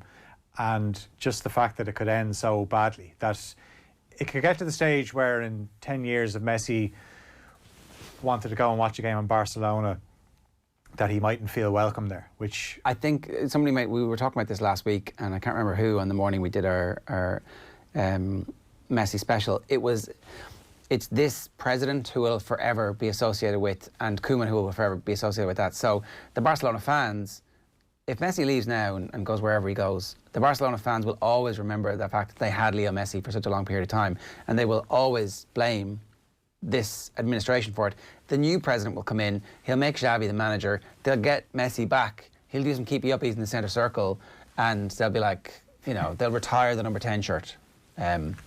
They'll find a way to make sure that this relationship is mutually beneficial from a financial perspective and just from a historical perspective into the future. So it is a pity that it's ending this way. But you think there's another chapter to be written? I do. I think that they'll be able to make peace with the new president and his power. Like, if Johan Cruyff left and then comes back and becomes even more important as after his career as a manager is over in terms of getting that style in and passing it on to Guardiola. And so, but if Manchester City and the City Group are planning to make that offer and they see Leo Messi as having this kind of long tail in terms of value, which they obviously would have if he goes and plays in New York, the extra 100 million, 150 million for the transfer fee, it's kind of irrelevant, right? Yeah, but your money's no issue for these guys anyway. It's just whether they can do it and they can. I was going to say they can balance the books, but or find a way to make it look like they balance the books. Yeah, exactly. So apparently they can. And if Manchester City get him, it's a game changer for them. And you can talk about their deficiencies at the back, and they've tried to obviously strengthen at the back. But and I know they brought in Torres as well from Valencia. But if you have Messi in your team, it's an unbelievable signing. And any manager in the Premier League would want Leo Messi. And I know Jurgen Klopp talked about it last week, saying that they couldn't get him. And people would wonder how would Messi fit into even a Klopp system, because the way Klopp's teams play with high energy. But you find a way. I mean, this is Leo Messi. This is once in a lifetime kind of player. Yeah. So, you know, it doesn't matter where you play. He's smart, Jurgen Klopp. He knows football. He knows a thing or two about the game. He might be able to get the best player in the world in his team. So this is Dagbladet TV in Norway report that Manchester United are set to attempt to hijack the Thiago to Liverpool deal. Karl-Heinz Rummenigge, the Bayern chief, has confirmed to the German media over the weekend the player is on the move and the club expect bids, plural, in the coming days. Briefly, Phil, do Liverpool need to sign him ASAP? This is a good thing. Basically, this is Liverpool.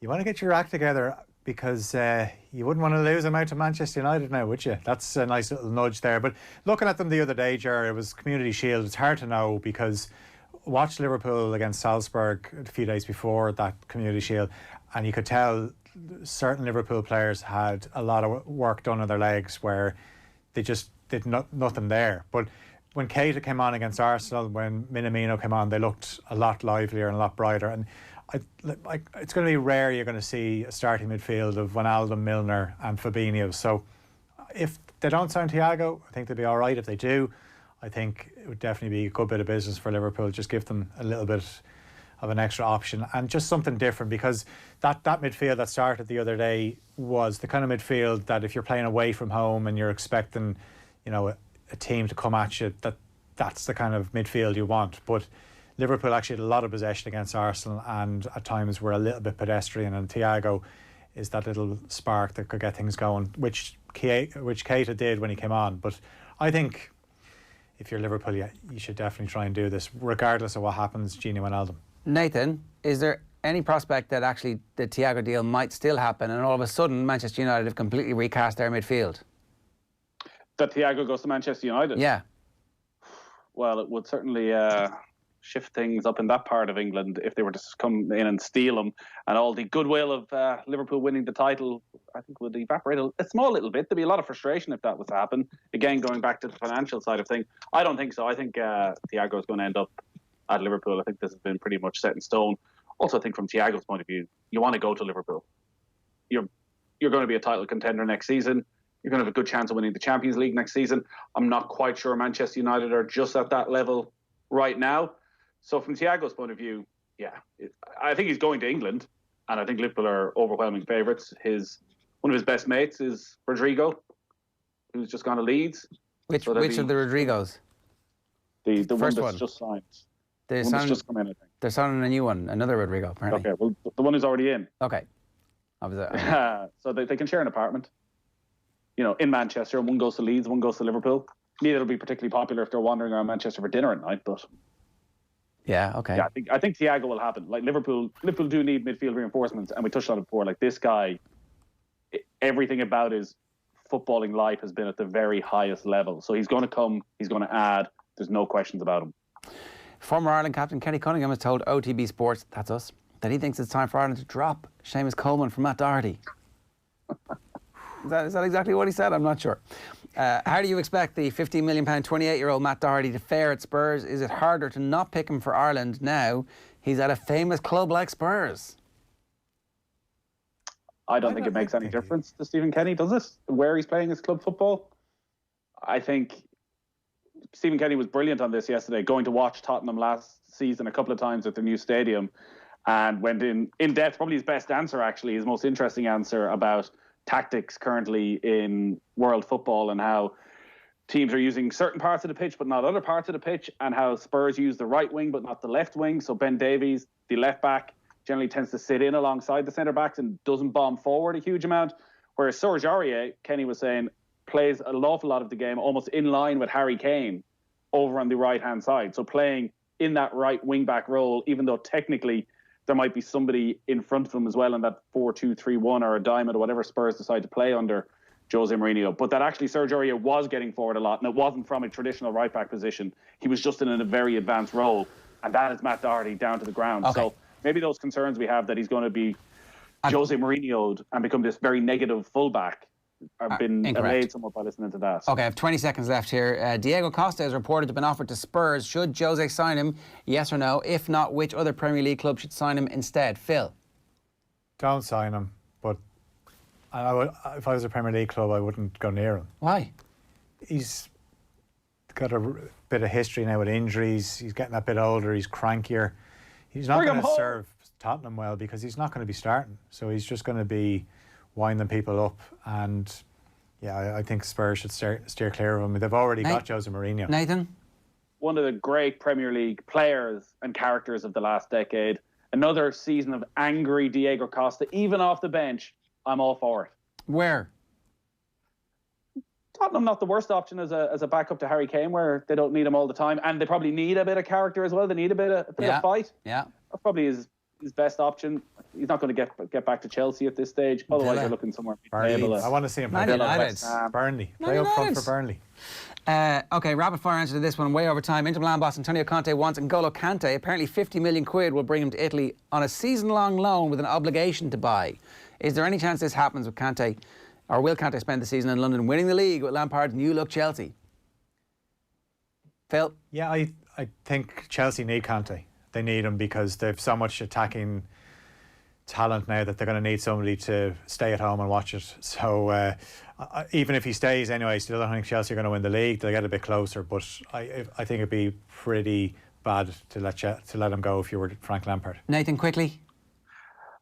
They'd be insane to let him go, but Lampard at times last season didn't seem to fancy him, didn't want to play him in that deep role, preferred Jorginho, preferred Kovacic. If you can get him, take him. I think he's still the best midfielder of his type in the Premier League. It'd be madness to let him go. That's it for Deal or No Deal.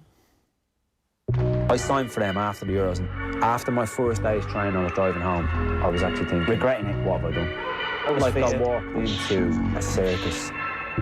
It's amazing, isn't it? That's it from OTB AM this morning. My thanks to Nathan for being part of the show today. My thanks to Phil as well for Deal or No Deal. If you haven't got the OTB Sports app, it's the best place to get all of our content.